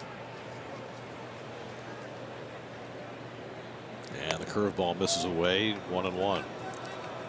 Max trying for his 200th career victory. There are only 2 active players who've won 200 or more. His former teammate Justin Verlander and Zach Greinke. And a fastball strike. 8 strikeouts tonight, and Scherzer's passed Verlander again on the all-time list. It's now 13th. His next man up is Fergie Jenkins, 11 behind him. 1-2 to Mitchell. And he just got a piece of that changeup to stay in the at bat.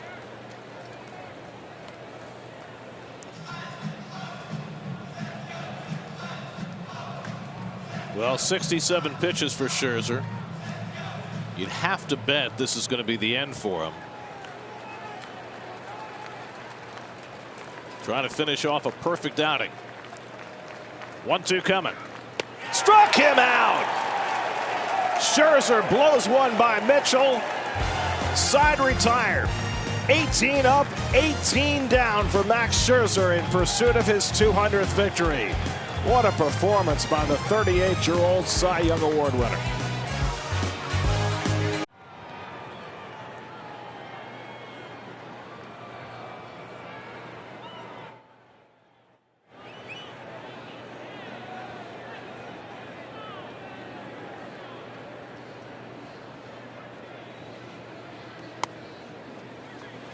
Seventh inning, Eduardo Escobar takes outside from Jake Cousins, who came in to get the final out in the sixth after Corbin Burns was knocked out. Escobar 1 for 2 tonight, and he fouls one off. Well, judging by the reaction when Max Scherzer came back to the dugout after the bottom of the sixth, it would appear as though he is done for the night. His return from the injured list, first start in 16 days. 6 perfect innings, 68 pitches, but it looks like he's going to hand it off to the bullpen for the seventh. What a shame. Escobar flares one foul. Well, there was a lot at stake already tonight. The Mets, with a victory, would clinch a postseason berth for the first time in 6 years. Scherzer's in line for his 200th career win, and now there's another element added in. Mets have already had one combined no-hitter this year back on April 29th against the Phillies. And the bullpen will have a chance to finish one off tonight as well. 2-2 to Escobar.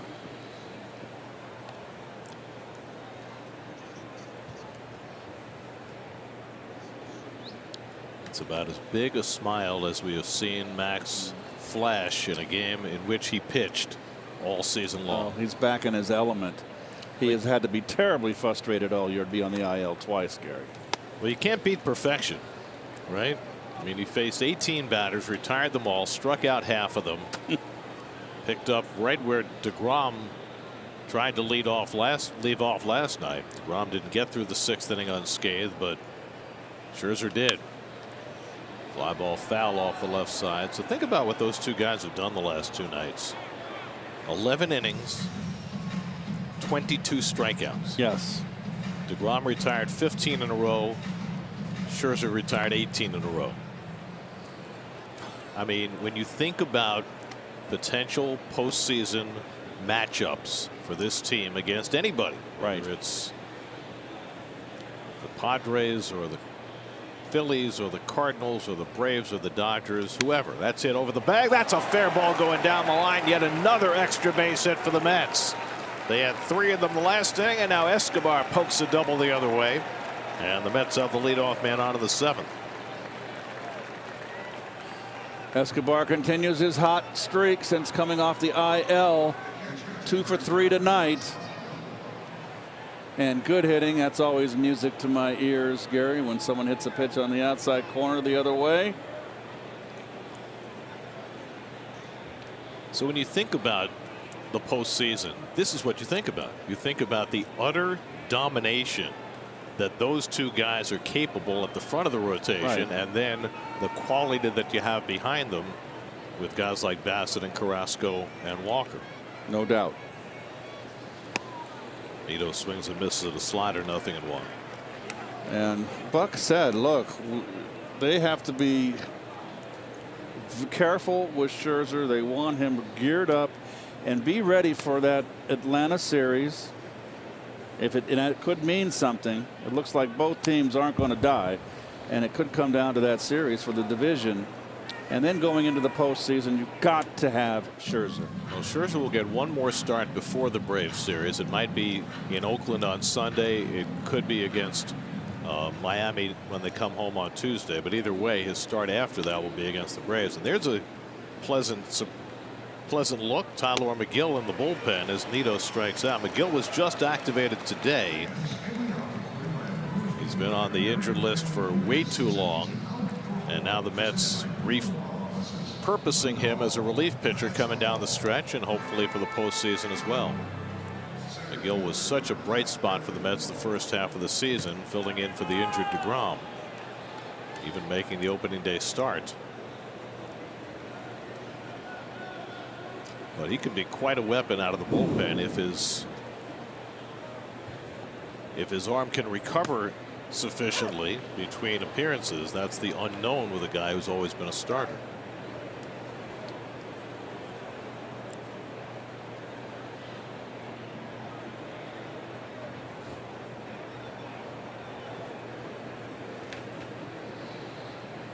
Nimmo tripled off the center field fence his last time up, and he cues one foul.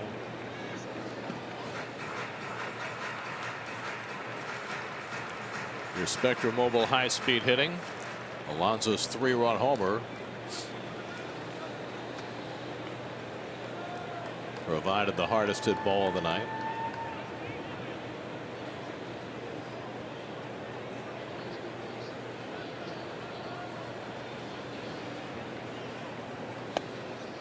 Slider down from Cousins, 1-2. Tyler McGill last pitched against the Brewers June the 16th. So it's been more than 3 months since Tyler was in a game.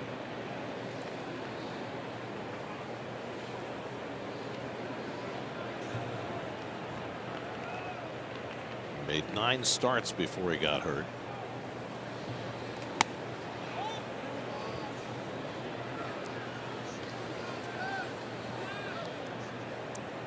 And ironically enough, when the Mets threw that combined no-hitter back in April against the Phillies, it was McGill who began the no-hitter. Tonight, they'll be coming in trying to continue one. Inside to Nimmo, so after Cousins got ahead 0-2, Brandon works the count full. Imagine that. Being a part of 2 of them. Amazing. You know, there's never been a combined perfect game in Major League history. Well, I would believe that. There have been 23 perfect games. There have been a bunch of combined no-hitters, but there's never been a combined perfect game. 3-2. Outside, ball 4. So Nimmo, after getting down to the count 0-2, gets aboard with a walk. So Brandon's on base for the 2nd time tonight. And the pitching coach, Chris Hook, will go to the mound. Well, it was April the 29th. 2nd no-hitter in franchise history. Tyler McGill started it. Drew Smith, Joely Rodriguez, Seth Lugo, and Edwin Diaz finished it off.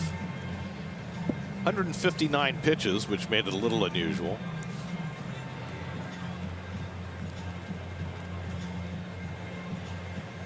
So a franchise that had had 1 no-hitter in their history before this season now has a chance for a 2nd one this year.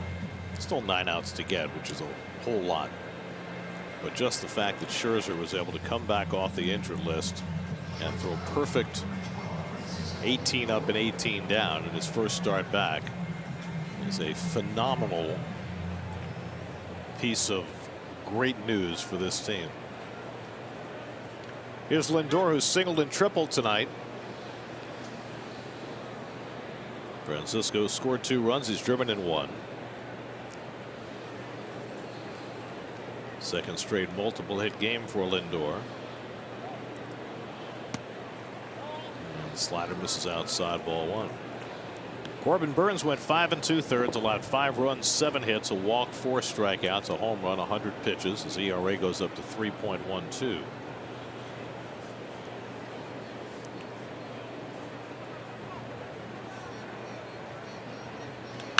That's driven out to left field, chasing Yelich back to the warning track. He makes the catch. Lindor making a bid to the opposite field, but Yelich able to track it down for the 2nd out.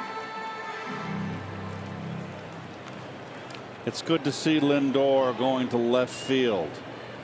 4 at bats, excuse me, 3 to left field and 1 pull down the right field line. And that ball's on the outside corner. Didn't try to pull it, just got under. It was a breaking ball.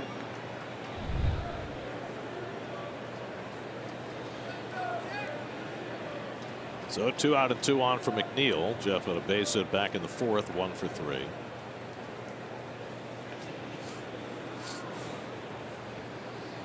You know, you talk about how much Scherzer was champing at the bit to come back, but I think these stints on the IL actually have agreed with him. He came back off the IL the last time after missing 7 weeks, and in his 11 starts he had a 2.1 ERA. Now he misses 2 more weeks and he comes back with 6 perfect innings. I mean, he's 38 years old, and obviously he'd like to pitch 33 starts a year and then make 7 more starts in the postseason, but maybe this is better for him in the long run. And I think maybe he would like to be in another World Series, don't you think? And pitch in another postseason, as you said. I think he really enjoyed winning a World Series 3 years ago. Fell a little short of that goal last year when he could not answer the bell in the LCS, which I think was a cautionary note for everybody before he signed his contract with the Mets. But you know, other than the oblique injuries, he has been fabulous. McNeil on the back foot slider held the swing in time, and it's 3-1. Well,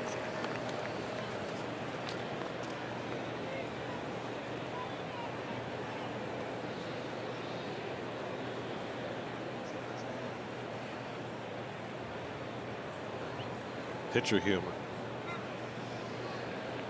By the way, Max, with his 6 scoreless innings tonight, lowered his ERA to 2.15. He doesn't have enough innings to qualify, but if he did, he would be leading the league. Neal shoots 1 foul, and it's 3-2.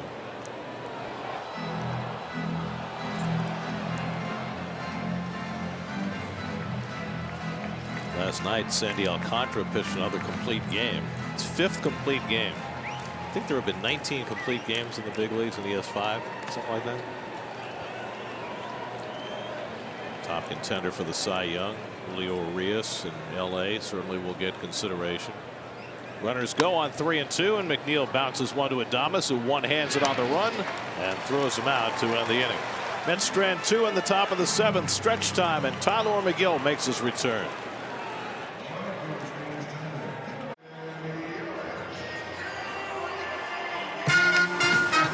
Well, it's that time again. Time now for the live odds presented by PointsBet. Pre-game Mets were even money, plus 100 to win 100.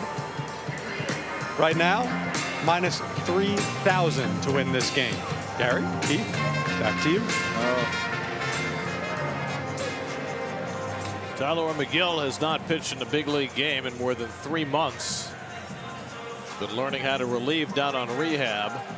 Got boxed around a little bit his last couple of outings on rehab, so it'll be fascinating to see if he can hit the ground running now in his first big league outing since the middle of June. He's out with a strained right shoulder. He'll face the top of the Brewers batting order. Brewers have not had a base runner tonight as we start the bottom of the 7th, and Christian Yelich takes the curveball for a strike, 0-1. first pitch he throws out of the chute, breaking ball for a strike.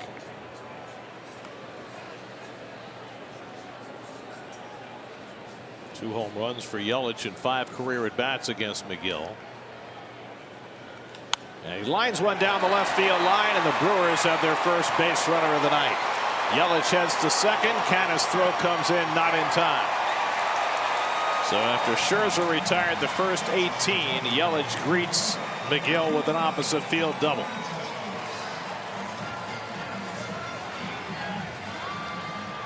First pitch breaking ball for a strike, then a fastball above the belt away, and good hitting by Yelich, getting on top of that ball.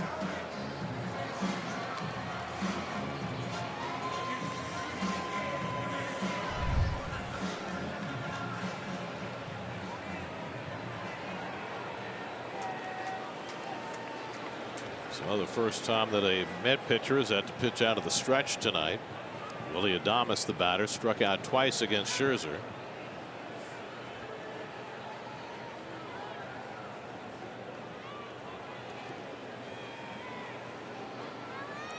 '27-year-old Tyler McGill, first outing in more than 3 months. And Adames fouls it off, 0-1.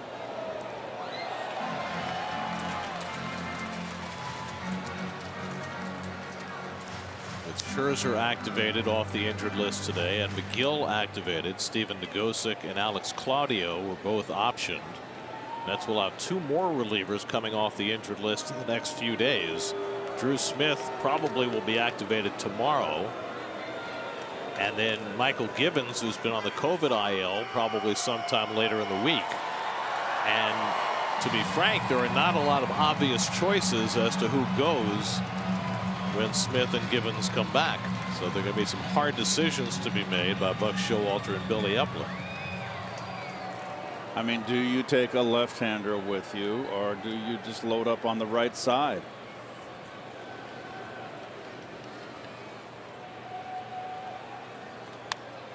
Well, I'm talking about in the this week, not worrying about the postseason. I mean, you're trying to transition McGill and Peterson into being relievers. You've got the other lefty, Joely Rodriguez, on the roster, who's been pitching really well lately. You're trying to win games, but you're also trying to get McGill and Peterson comfortable relieving. It's a difficult balance, and he strikes out Adames on 3 pitches. And that's the first out of the inning. I don't think there are any easy answers there. There's not. You know, Tommy Hunter's a guy who's probably on the cusp. Joely certainly would have been on the cusp, except that he's pitched brilliantly the last couple of times out. So it's really hard to know. Just when you think Joely's had a couple bad outings, and you know Buck brings him in, and you kind of cringe, and he comes out and throws brilliant. He has that potential. He's got a great arm. Rowdy Tellez, who flied out and grounded out 0 for 2. He takes fastball up and away, 97 from McGill. As a starter, McGill's average fastball velocity hovered between 95 and 96, but he threw as hard as 99 early in games as a starter. He talked about chasing 100. They told him to back off a little bit, but as a reliever, well, maybe he will be chasing that higher velocity. I mean, a lot of pitchers who go from starting to the bullpen see their velocity play up. Well, you just don't want to. You're gunning for that triple digit. Just you don't want to overthrow. And I've got to believe that McGill is going to be your long man. You got Williams. It's going to give you another long arm out there in the bullpen.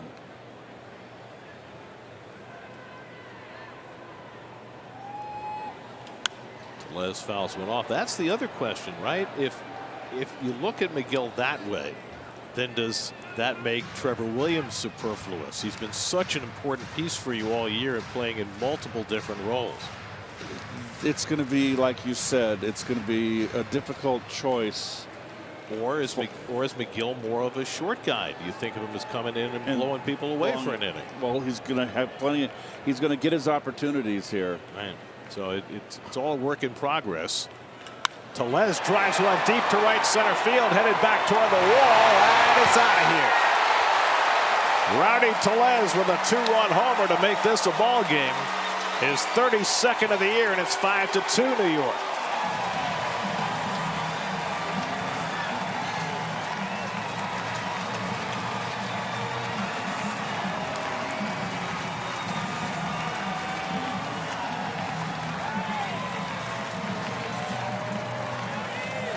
So hold your horses.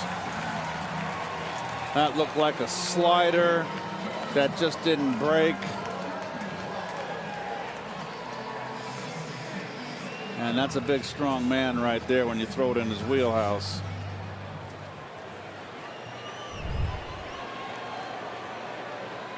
Now Hunter Renfroe. He flies one to shallow right, and Naquin comes in under it. And that's the second out. So a leadoff double by Yelich, a 1-out 2-run homer by Tellez to make it 5-2 New York. And so McGill, who had trouble in his last 2 AAA outings, has trouble in his first big league outing. But that's why you bring him into a 5-0 game. Absolutely. It was perfect when the Mets busted the game open to bring him in and get him some work. Seth Lugo back up in the Mets bullpen. He was throwing in the last inning when Scherzer finished up. That's popped up by Wong into shallow center. On comes Nimmo. He calls off Lindor, who goes rolling away as Nimmo makes the catch to retire the side. Telez's 2-run homer gets the Brewers closer. It's 5-2 after 7.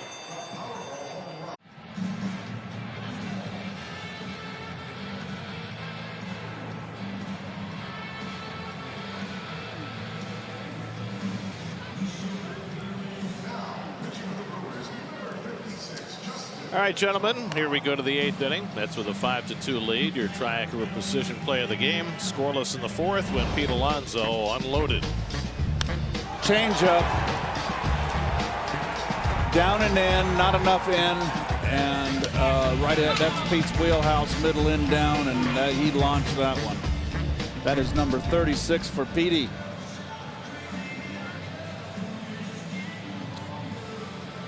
He will face the Long Island University product, Justin Topa, leading off in the 8th. Topa was born in Binghamton, drafted by the Pirates out of LIU.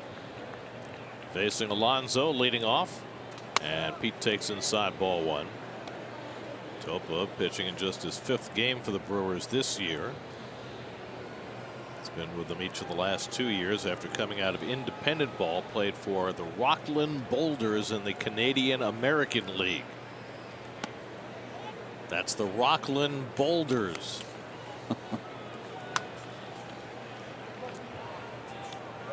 You know, there have only been 3 pitchers from LIU make it to the major leagues, but LIU produced a Hall of Famer in Larry Doby. Oh. Inside, and it's 3-0 to Alonso. So Justin Topa, a proud Blackbird.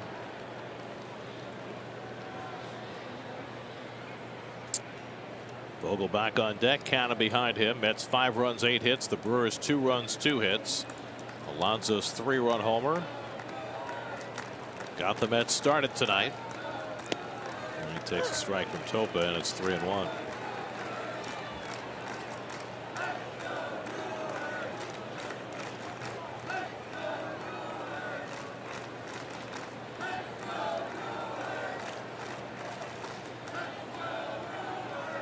(3-1) to Alonso, and Pete bounces one foul. 3-2. Corbin Burns went 5 2/3, allowed 5 runs, 7 hits. Jake Cousins worked an inning and a third, no runs, 1 hit. And now Topa, the 3rd Milwaukee pitcher of the night. They're activating Aaron Ashby off the injured list tomorrow to start, and that'll probably be a short outing for him, having not pitched in a month. He has not had a rehab start. Threw 30 pitches in the bullpen the other day, and it's been his only tune-up. And that's inside ball 4, and Alonso's on with a walk. So the Mets have a leadoff base runner in the 8th. So Craig Counsell's going to need a lot of bullpen tomorrow. I'm trying to save some of it tonight. Geico Sports Night after the postgame tonight. Much more on Max Scherzer's perfect return and the latest on the race with the Braves. Mets trying to clinch a postseason berth tonight. Their magic number is 2, and because the team they are trying to eliminate is Milwaukee, win tonight would clinch the Mets' first postseason berth since they were a wild card in 2016. Meanwhile, the Brewers trying to fight an uphill battle to get to the postseason for the 5th straight year. Vogelbach takes the pitch, high ball 1. Vogelbach drove a double to left center to drive and run in the 6th.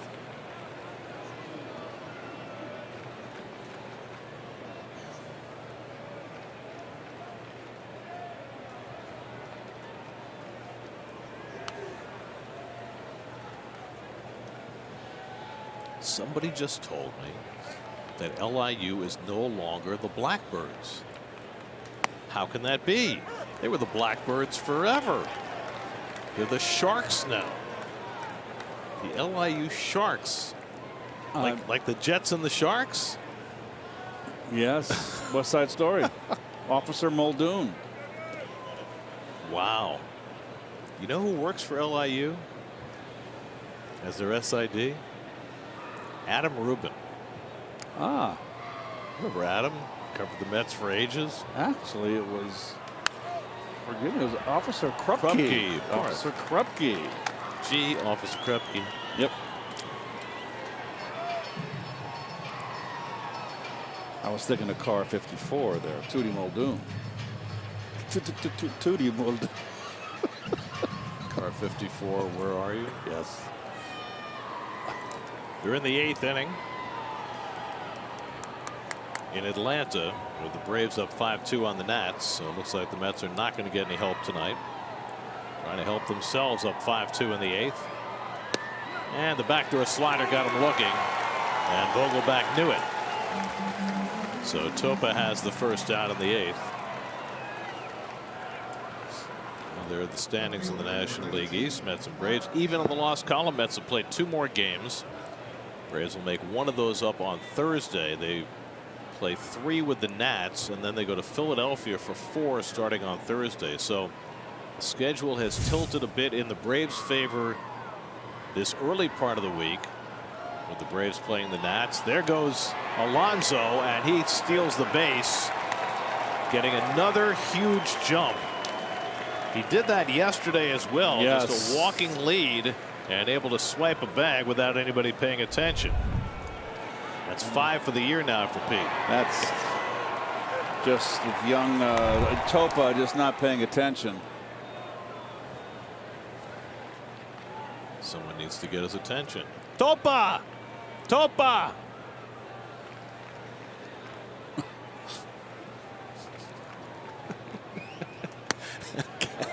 With a half swing, it's a strike, and it's 0-2. Officer Krupke.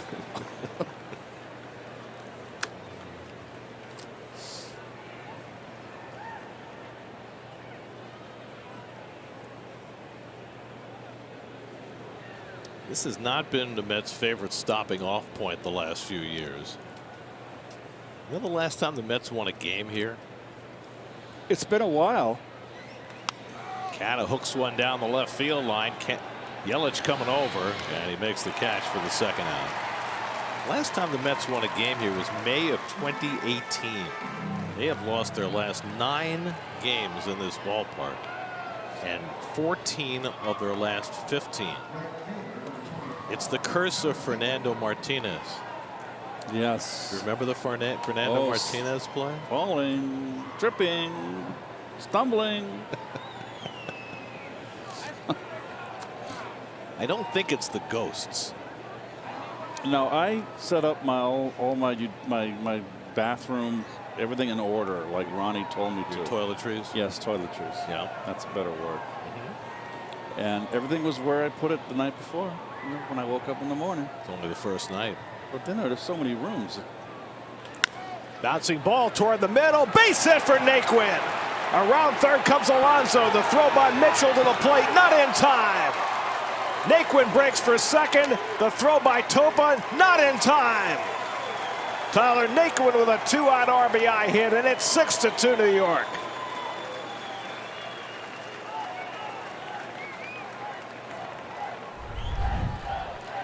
Well, they steal a run here. Ball up the middle.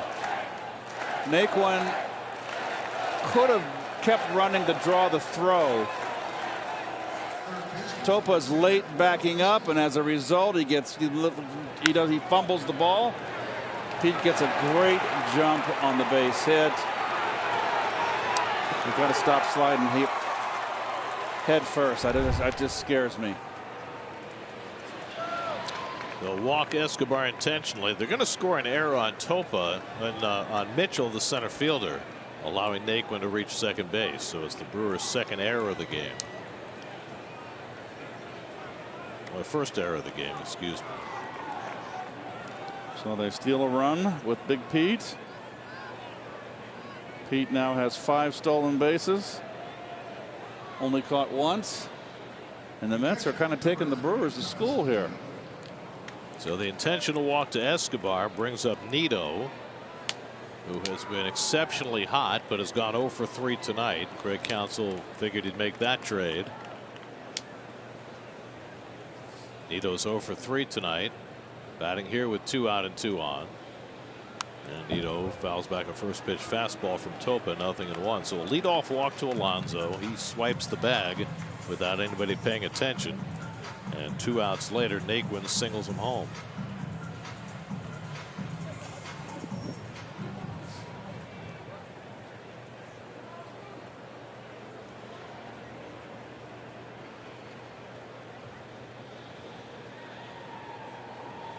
And Nito lines one up the middle for a base hit. Naquin around third. He'll come in to score. Tomas Nito, after the intentional walk, foils it with an RBI single. And the Mets stretch their lead back to 5 runs. It's 7-2. Nito's now hit in 7 straight games, and he keeps coming up with big hits. Gets a slider here.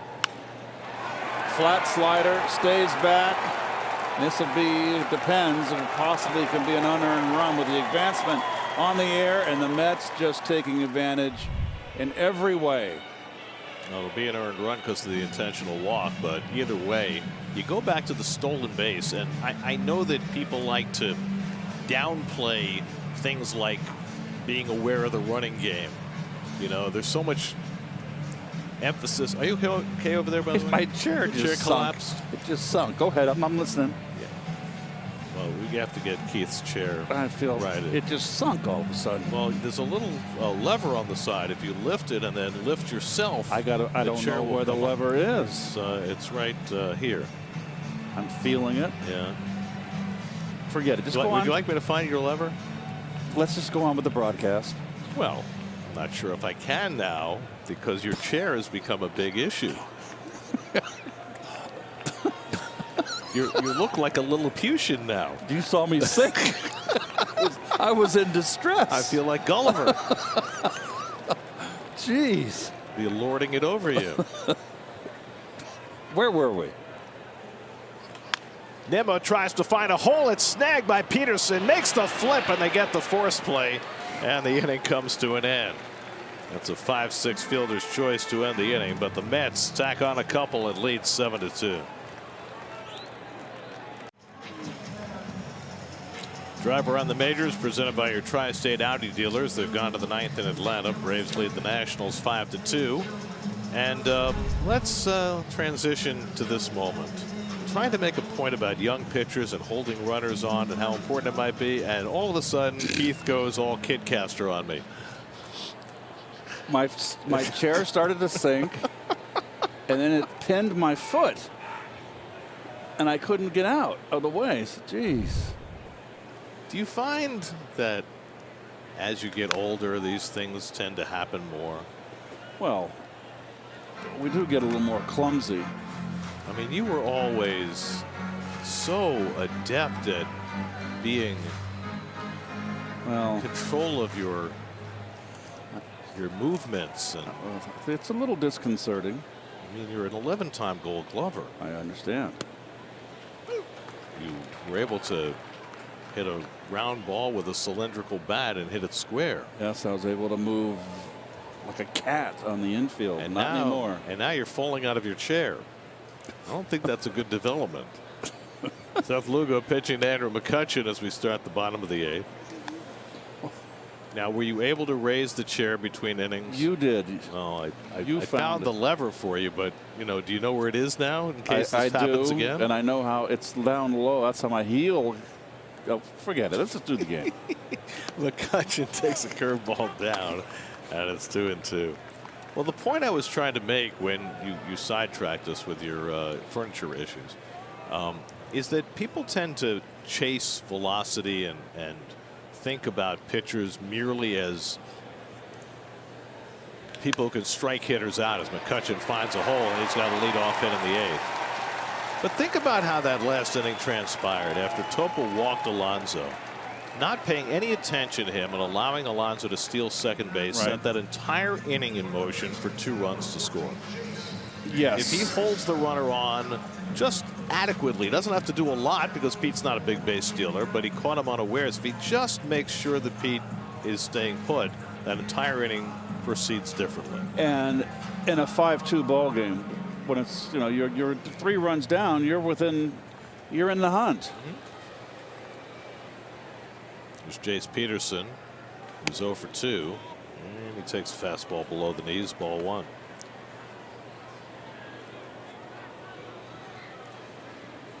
That's bullpen is 6 outs away from securing Max Scherzer's 200th career win and securing a postseason berth for the Mets.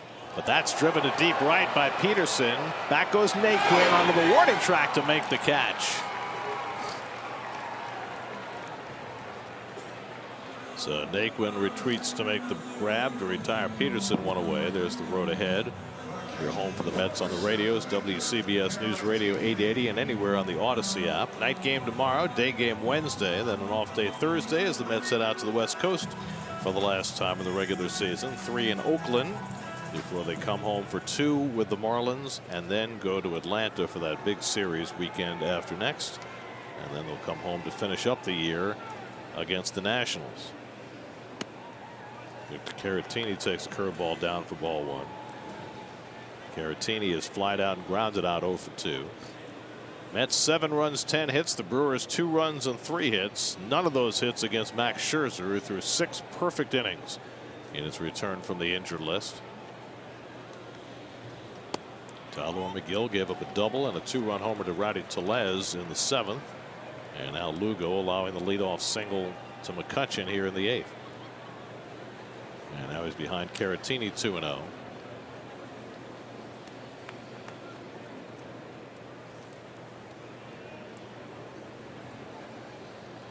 And now 3-0.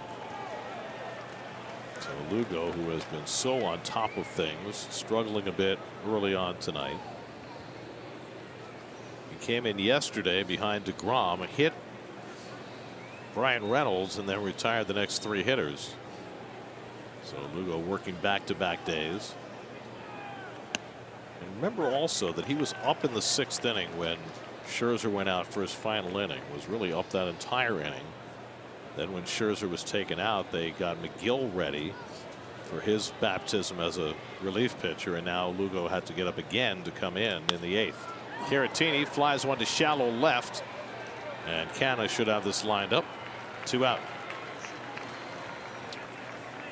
So 2 out. McCutchen still at first. Watch live Mets games, SNY programming, and original content anytime, anywhere, on any device with the SNY app presented by CarShield. Scan the code and download today.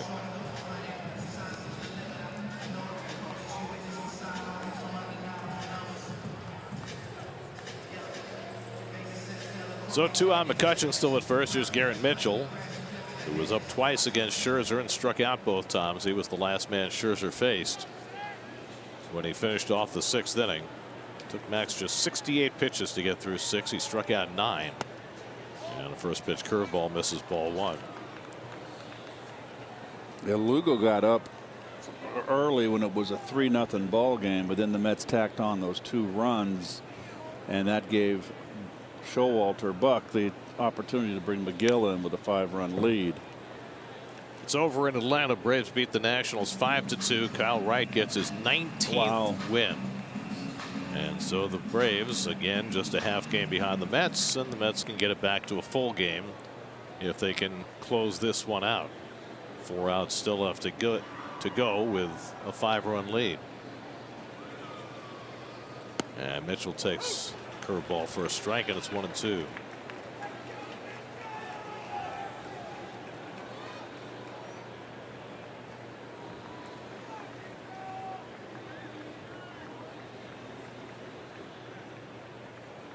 Yelich would be next. 1-2 to Mitchell. Curveball just missed. 2-2. Curved around the plate. Tried to backdoor him.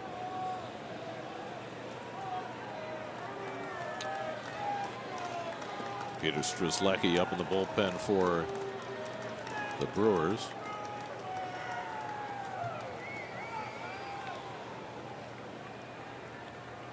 Two from Lugo. And Mitchell goes down swinging, side retired. 11 strikeouts for Met pitchers tonight. Lugo throws up a 0 in the 8th. It's 7-2 going to the 9th.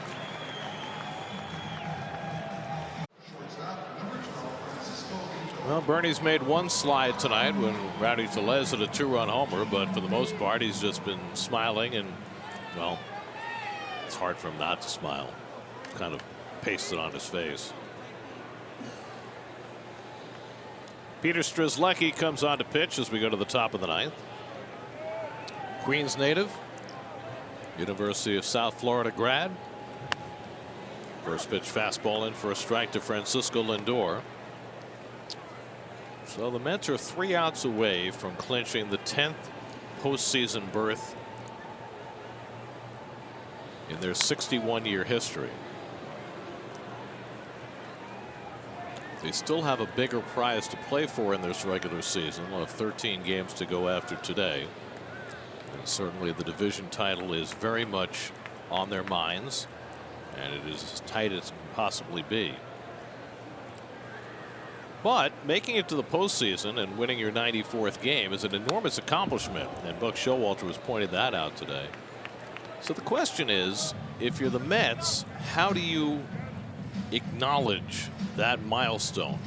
I mean, baseball is a champagne celebration sport, unlike most. Lindor is down on strikes for the first out. Now, you know, in recent days, the Dodgers and the Astros were both in this circumstance where they clinched a postseason berth but hadn't clinched the division yet. But both of them had enormous leads and knew they'd clinch the division in the coming days. In fact, the Astros' magic number's down to 1. The Dodgers already clinched their division. So they had very low-key acknowledgments of clinching a postseason berth. I'm really fascinated to see how the Mets handle this, whether it's tonight, tomorrow, the next day, whatever day it is that they do clinch a postseason berth. I have a feeling it's going to be low-key, that this club has matured, and I mean, it's anticlimactic. They're going to be in the postseason. Right. But that's always the case when you clinch, right? You know, before the last couple of days.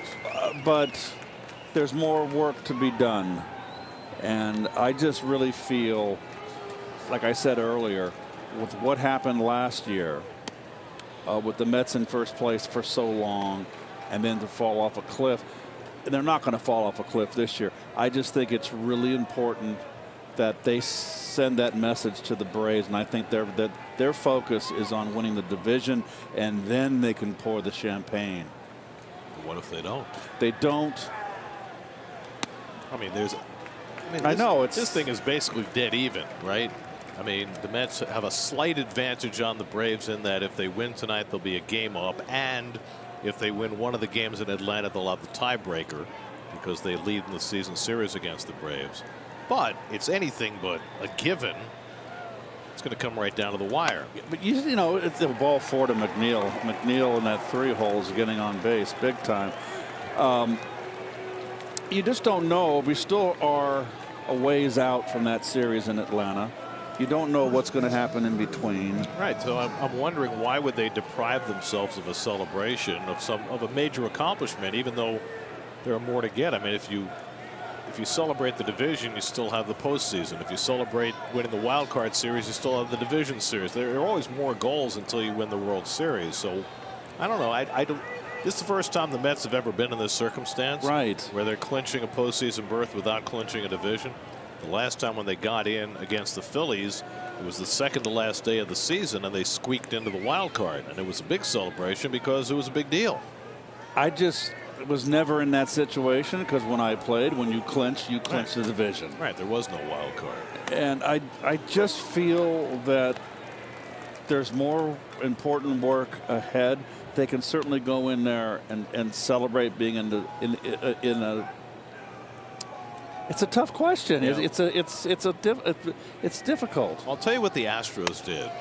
They went in their clubhouse, and they had, I don't know if it was champagne or some other spirits, and they poured it in glasses, not on each other, and they had a toast. And maybe that's what the Mets will decide to do. They'll have their celebration, but it won't be a spilling champagne all over each other with plastic sheeting and goggles. It'll be more subdued than that. And they can celebrate for Max his 200th victory. That's a big deal as well. And I just feel, Gary, too, when I know it looks like it's going to be one number 94. They're 6 away from 100. 100 is a magic plateau for a team. It's very prideful to win 100 games, and they certainly got their sights on that. 2-2 to Alonso, who has the big hit tonight. He flies this one to shallow right. Coming on quickly is Renfroe, and he makes the catch. Throw back to first, and McNeil gets back safely. 2 out. Looking ahead to the bottom of the ninth, the Brewers will have the top of the batting order. Yelich, Adames, and Tellez coming up, and it looks like Adam Ottavino is going to get the ninth inning. Adam Ottavino was one of the late pickups in spring training, and boy, what a pickup that was. Getting a veteran reliever, I just thought that was terrific when the Mets acquired him late in spring, and boy, he has been the workhorse. He had some bobbles early in the season, but he really settled in as that primary setup man. He has been the workhorse. Remember early in the season when Drew Smith was pitching so well, Smith had kind of overtaken Ottavino as that 8th inning guy. Drew should be coming back off the injured list tomorrow. It'll be interesting to see what the Mets can get out of him coming down the stretch. That'll be a welcome return. Vogelbach had an RBI double back in the 6th. I remember the last time the Mets clinched on our air. It was in 2015. You and I were in Cincinnati. Yes. When they clinched the NL East. 16, we didn't get to do that clincher. That was a Fox game that day.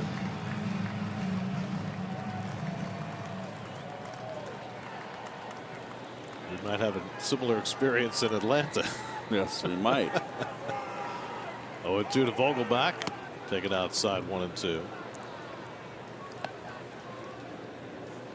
In a 3-game series in Atlanta, we'll be doing the Friday game, but Fox has taken the Saturday game and ESPN the Sunday game.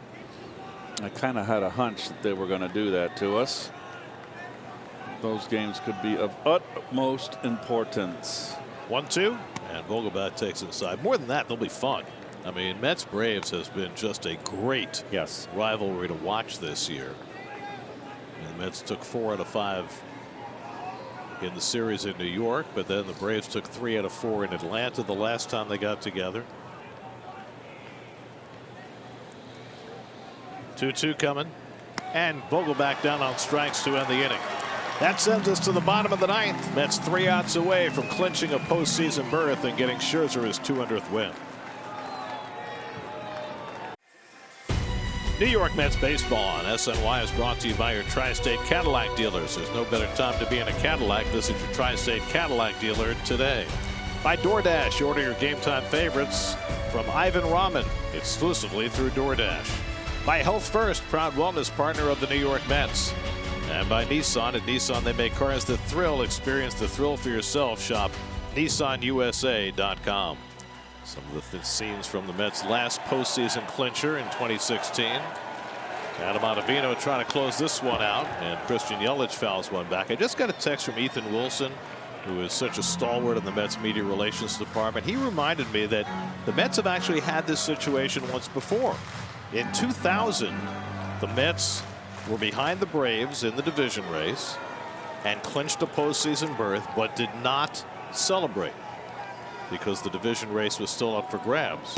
As it turned out, they didn't win the division, but they got in the postseason. They beat the Diamondbacks, and they celebrated for the first time after the division series was over. So there you go. It has happened before. Well, thank you, Ethan. Yelich had the first hit for the Brewers tonight, an opposite field double against Tyler McGill in the 7th, after Scherzer had thrown 6 perfect innings. Well, 60th appearance for Adam, and you can see basically as many innings pitched just about as appearances. That ERA is 2.01, sparkling on that TV screen. Got the final 2 outs on Saturday against the Pirates. Yelich hits one hard down the line. That's a fair ball. It hits the jutting stands and sticks. Yelich will go to second, and he'll stop there with his second double of the night. So Yelich, who had a double going the other way in the 7th, this one pulls one down the line for a leadoff double in the 9th. Boy, that's an odd little carom right there.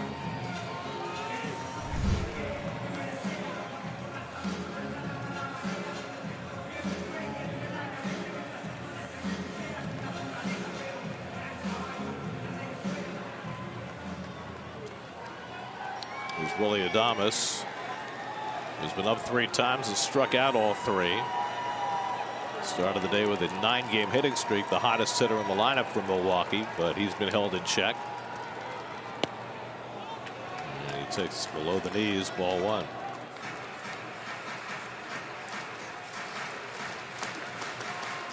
The double for Yelich was just the 4th Milwaukee hit of the night. He has half of them.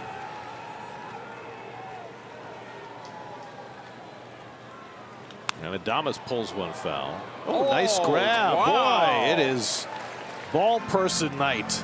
I tell you. We saw a diving stop down the right field line, and now a sizzling one-hopper grabbed by the ball dude down the left field line. Nice play. Look at him play the long hop. Snow cone. Well done. 1-1 to Adames. He bounces that sinker foul, and it's 1-2.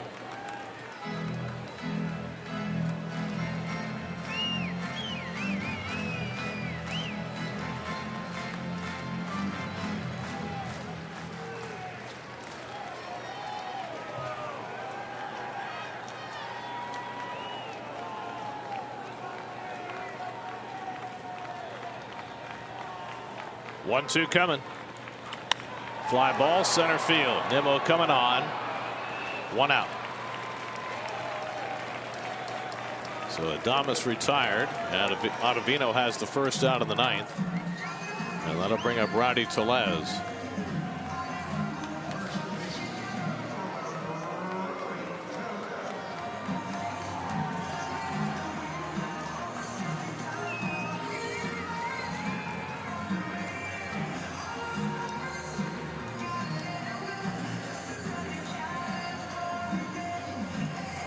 Rowdy Tellez hit a 2-run homer off Tyler McGill in the 7th inning.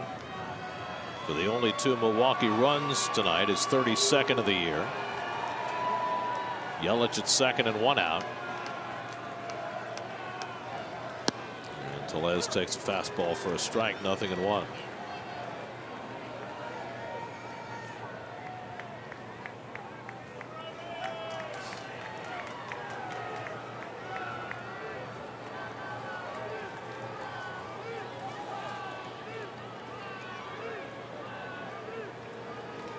Swung and missed. Nito throwing to second where Lindor was not covering.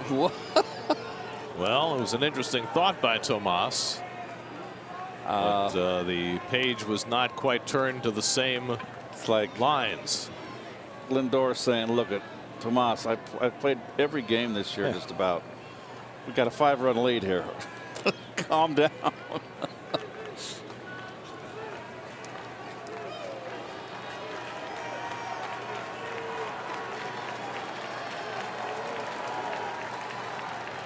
Oh, 2 to Tellez.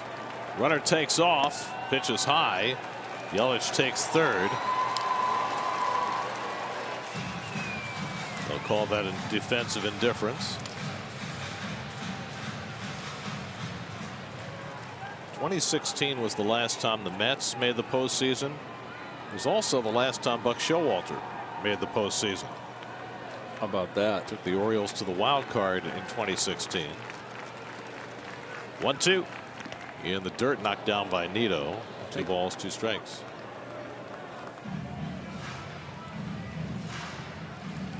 I think the umpire blocked that one. Whatever works. Got a little help from my friends. Infield back, of course, with a 5-run lead in the 9th. Tellez at the plate, Renfroe on deck.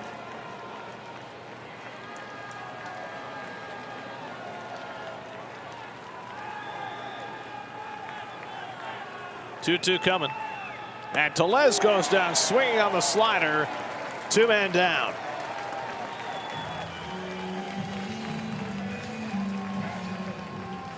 And so the Mets are 1 out away from clinching their way into October.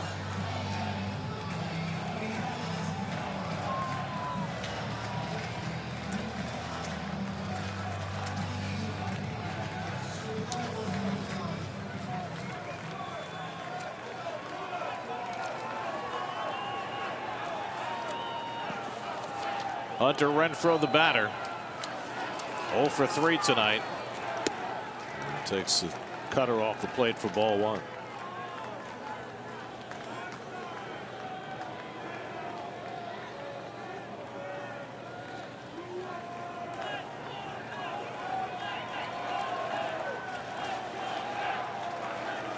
Renfroe swings through the high fastball. 1 ball, 1 strike.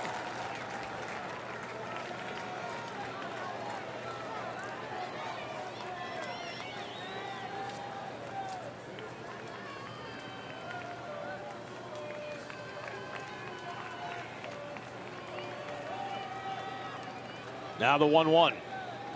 1-2. And now the Brewers are down to their final strike.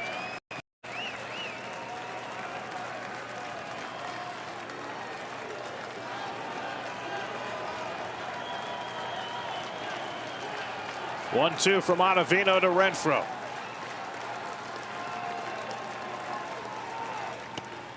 Off the corner with the slider, 2-2. If Renfroe keeps it going, Colton Wong would be next. A lot of Met fans have made their way to Milwaukee, all on their feet, hoping Ottavino can get the final strike.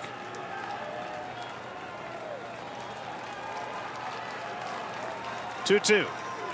He struck him out, and the ball game is over. For the first time since 2016, the 2022 New York Mets will be going to the postseason. The 10th postseason berth in franchise history. And along the way, Max Scherzer picks up his 200th victory with 6 perfect innings as the Mets win their 94th game in 2022. And they have clinched at least a wild card.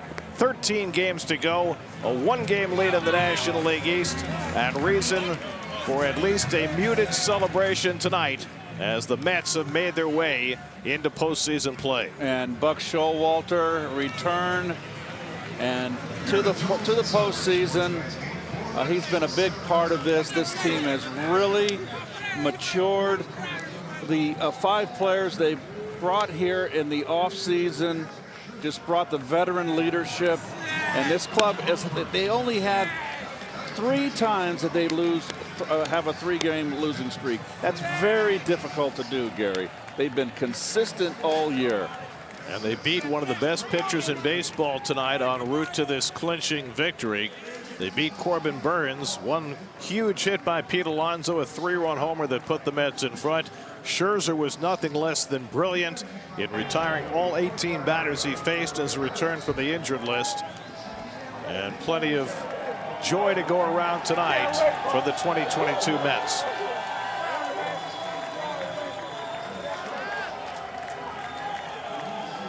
Welcome back to baseball, Buck. For Buck Showalter, his first postseason berth since 2016, the same year that the Mets last appeared. They both went out quickly that year. The Mets are hoping for something more substantial this year. The National League Eastern Division crown still very much on their minds, a 1-game lead with 13 games to go. But the Mets, by winning their 5th straight game, have punched their ticket into the postseason tournament.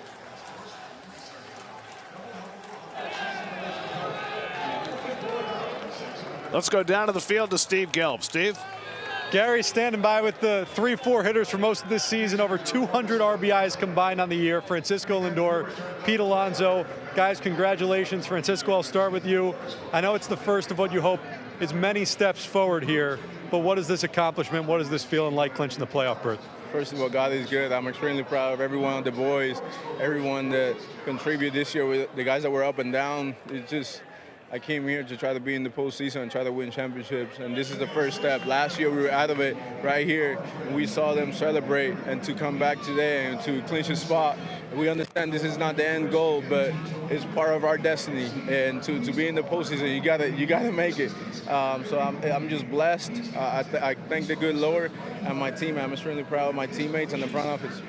Pete, your first 3 seasons, you were part of some talented teams, some really good moments, good runs, but you can never quite get over that hump. Now heading to the postseason for the first time, what was different about this team, and what's your excitement level? I mean, our chemistry is unparalleled. We have a really great group of guys, and it's just really special how much we care about each other and how well we work together. I feel like we had talent, but I feel like that the personnel we have complements each other in the best way. So we're able to go out there, compete. Doesn't always have to look pretty, but we do a really good job of competing night in and night out. And yeah, this is what it's all for. This is what it's all about. Guys, congratulations on being told that you got to go in and have maybe a subdued celebration, but the first of what I know you hope are many celebrations. Congrats again, Francisco Lindor and Pete Alonso. Thank you. Can't wait to go grind with the Brewers. Thank you, LFGM. Thanks. All right, guys, back to you. All right, thanks very much, Steve, and thanks to Francisco and Pete, and thanks to all these Mets fans who have crowded around the Mets dugout. They have made this team feel very, very welcome here. Very much like in Cincinnati in 2015 when the Mets clinched and it seemed like the entire ballpark was taken over by Met fans that night. Let's go back to Steve, who's with Brandon Nimmo. Steve? Guys, thanks so much. You know, Brandon, you came up in 2016. We're a part-time player on that team that clinched the wild card. Now it's a very different scenario for you guys clinching the playoffs with you being this big a part of the team. How is it different for you this time around? Well, yeah, I mean, I'm obviously in a much different role, being an everyday guy, and so a lot of blood, sweat, and tears poured into this, and you know, many years of hard work to try and get to this point. I got kind of spoiled in the beginning, you know, thinking 15 and 16, like, oh, well, this is going to be a regular thing, and it's been a little bit of a drought. So very, very special to me. Means a lot. Means a lot to do it with the team that I was drafted by. 2011. That's a long time that I've been with this organization. And so there's been a lot of hard work in it, and we're excited to celebrate it and enjoy this. I know there's still a lot ahead, but what are you most proud of with this group to this point? Oh, I mean, just the fight. I mean, you know, these guys never give up. They go out there each and every day. They give it everything they have. We've had a lot of different people contribute. There's been a lot of different people that have had a lot asked of them and have stepped up to the plate. And so we've had a bunch of people contribute. Really, really proud of this team just showing up every day and bringing everything they got. You know, I heard Max is in there waiting for you to celebrate, and I don't want to hold up Max Scherzer. So congratulations, exactly. Brandon. Go enjoy. Appreciate it very much. Yeah, let's go Mets. All right, guys, back to you. Brandon Nimmo, who was around the last time the Mets made it to the postseason. There aren't many. Of course, Jacob deGrom was here for the team that made it to the World Series in 2015. But this is a new group. For a lot of these guys, this is a first time. But you also have veteran players who came over from other organizations who really made a big difference. Buck Showalter taking over as manager. Steve Cohen making available the resources. Billy Epler making it happen. It's an organizational accomplishment to get back to the postseason, which is something that Met fans have never been able to take for granted. Well, I just think with last season in particular, where the Mets really kind of fell apart in the end, and now for this one to say, okay, we did not crumble. We withstood an Atlanta rush. It's still got a long way to go, but they're in the postseason. I just feel the 5 players that were brought over, and I mentioned it in game, brought some professionalism here and veteran leadership.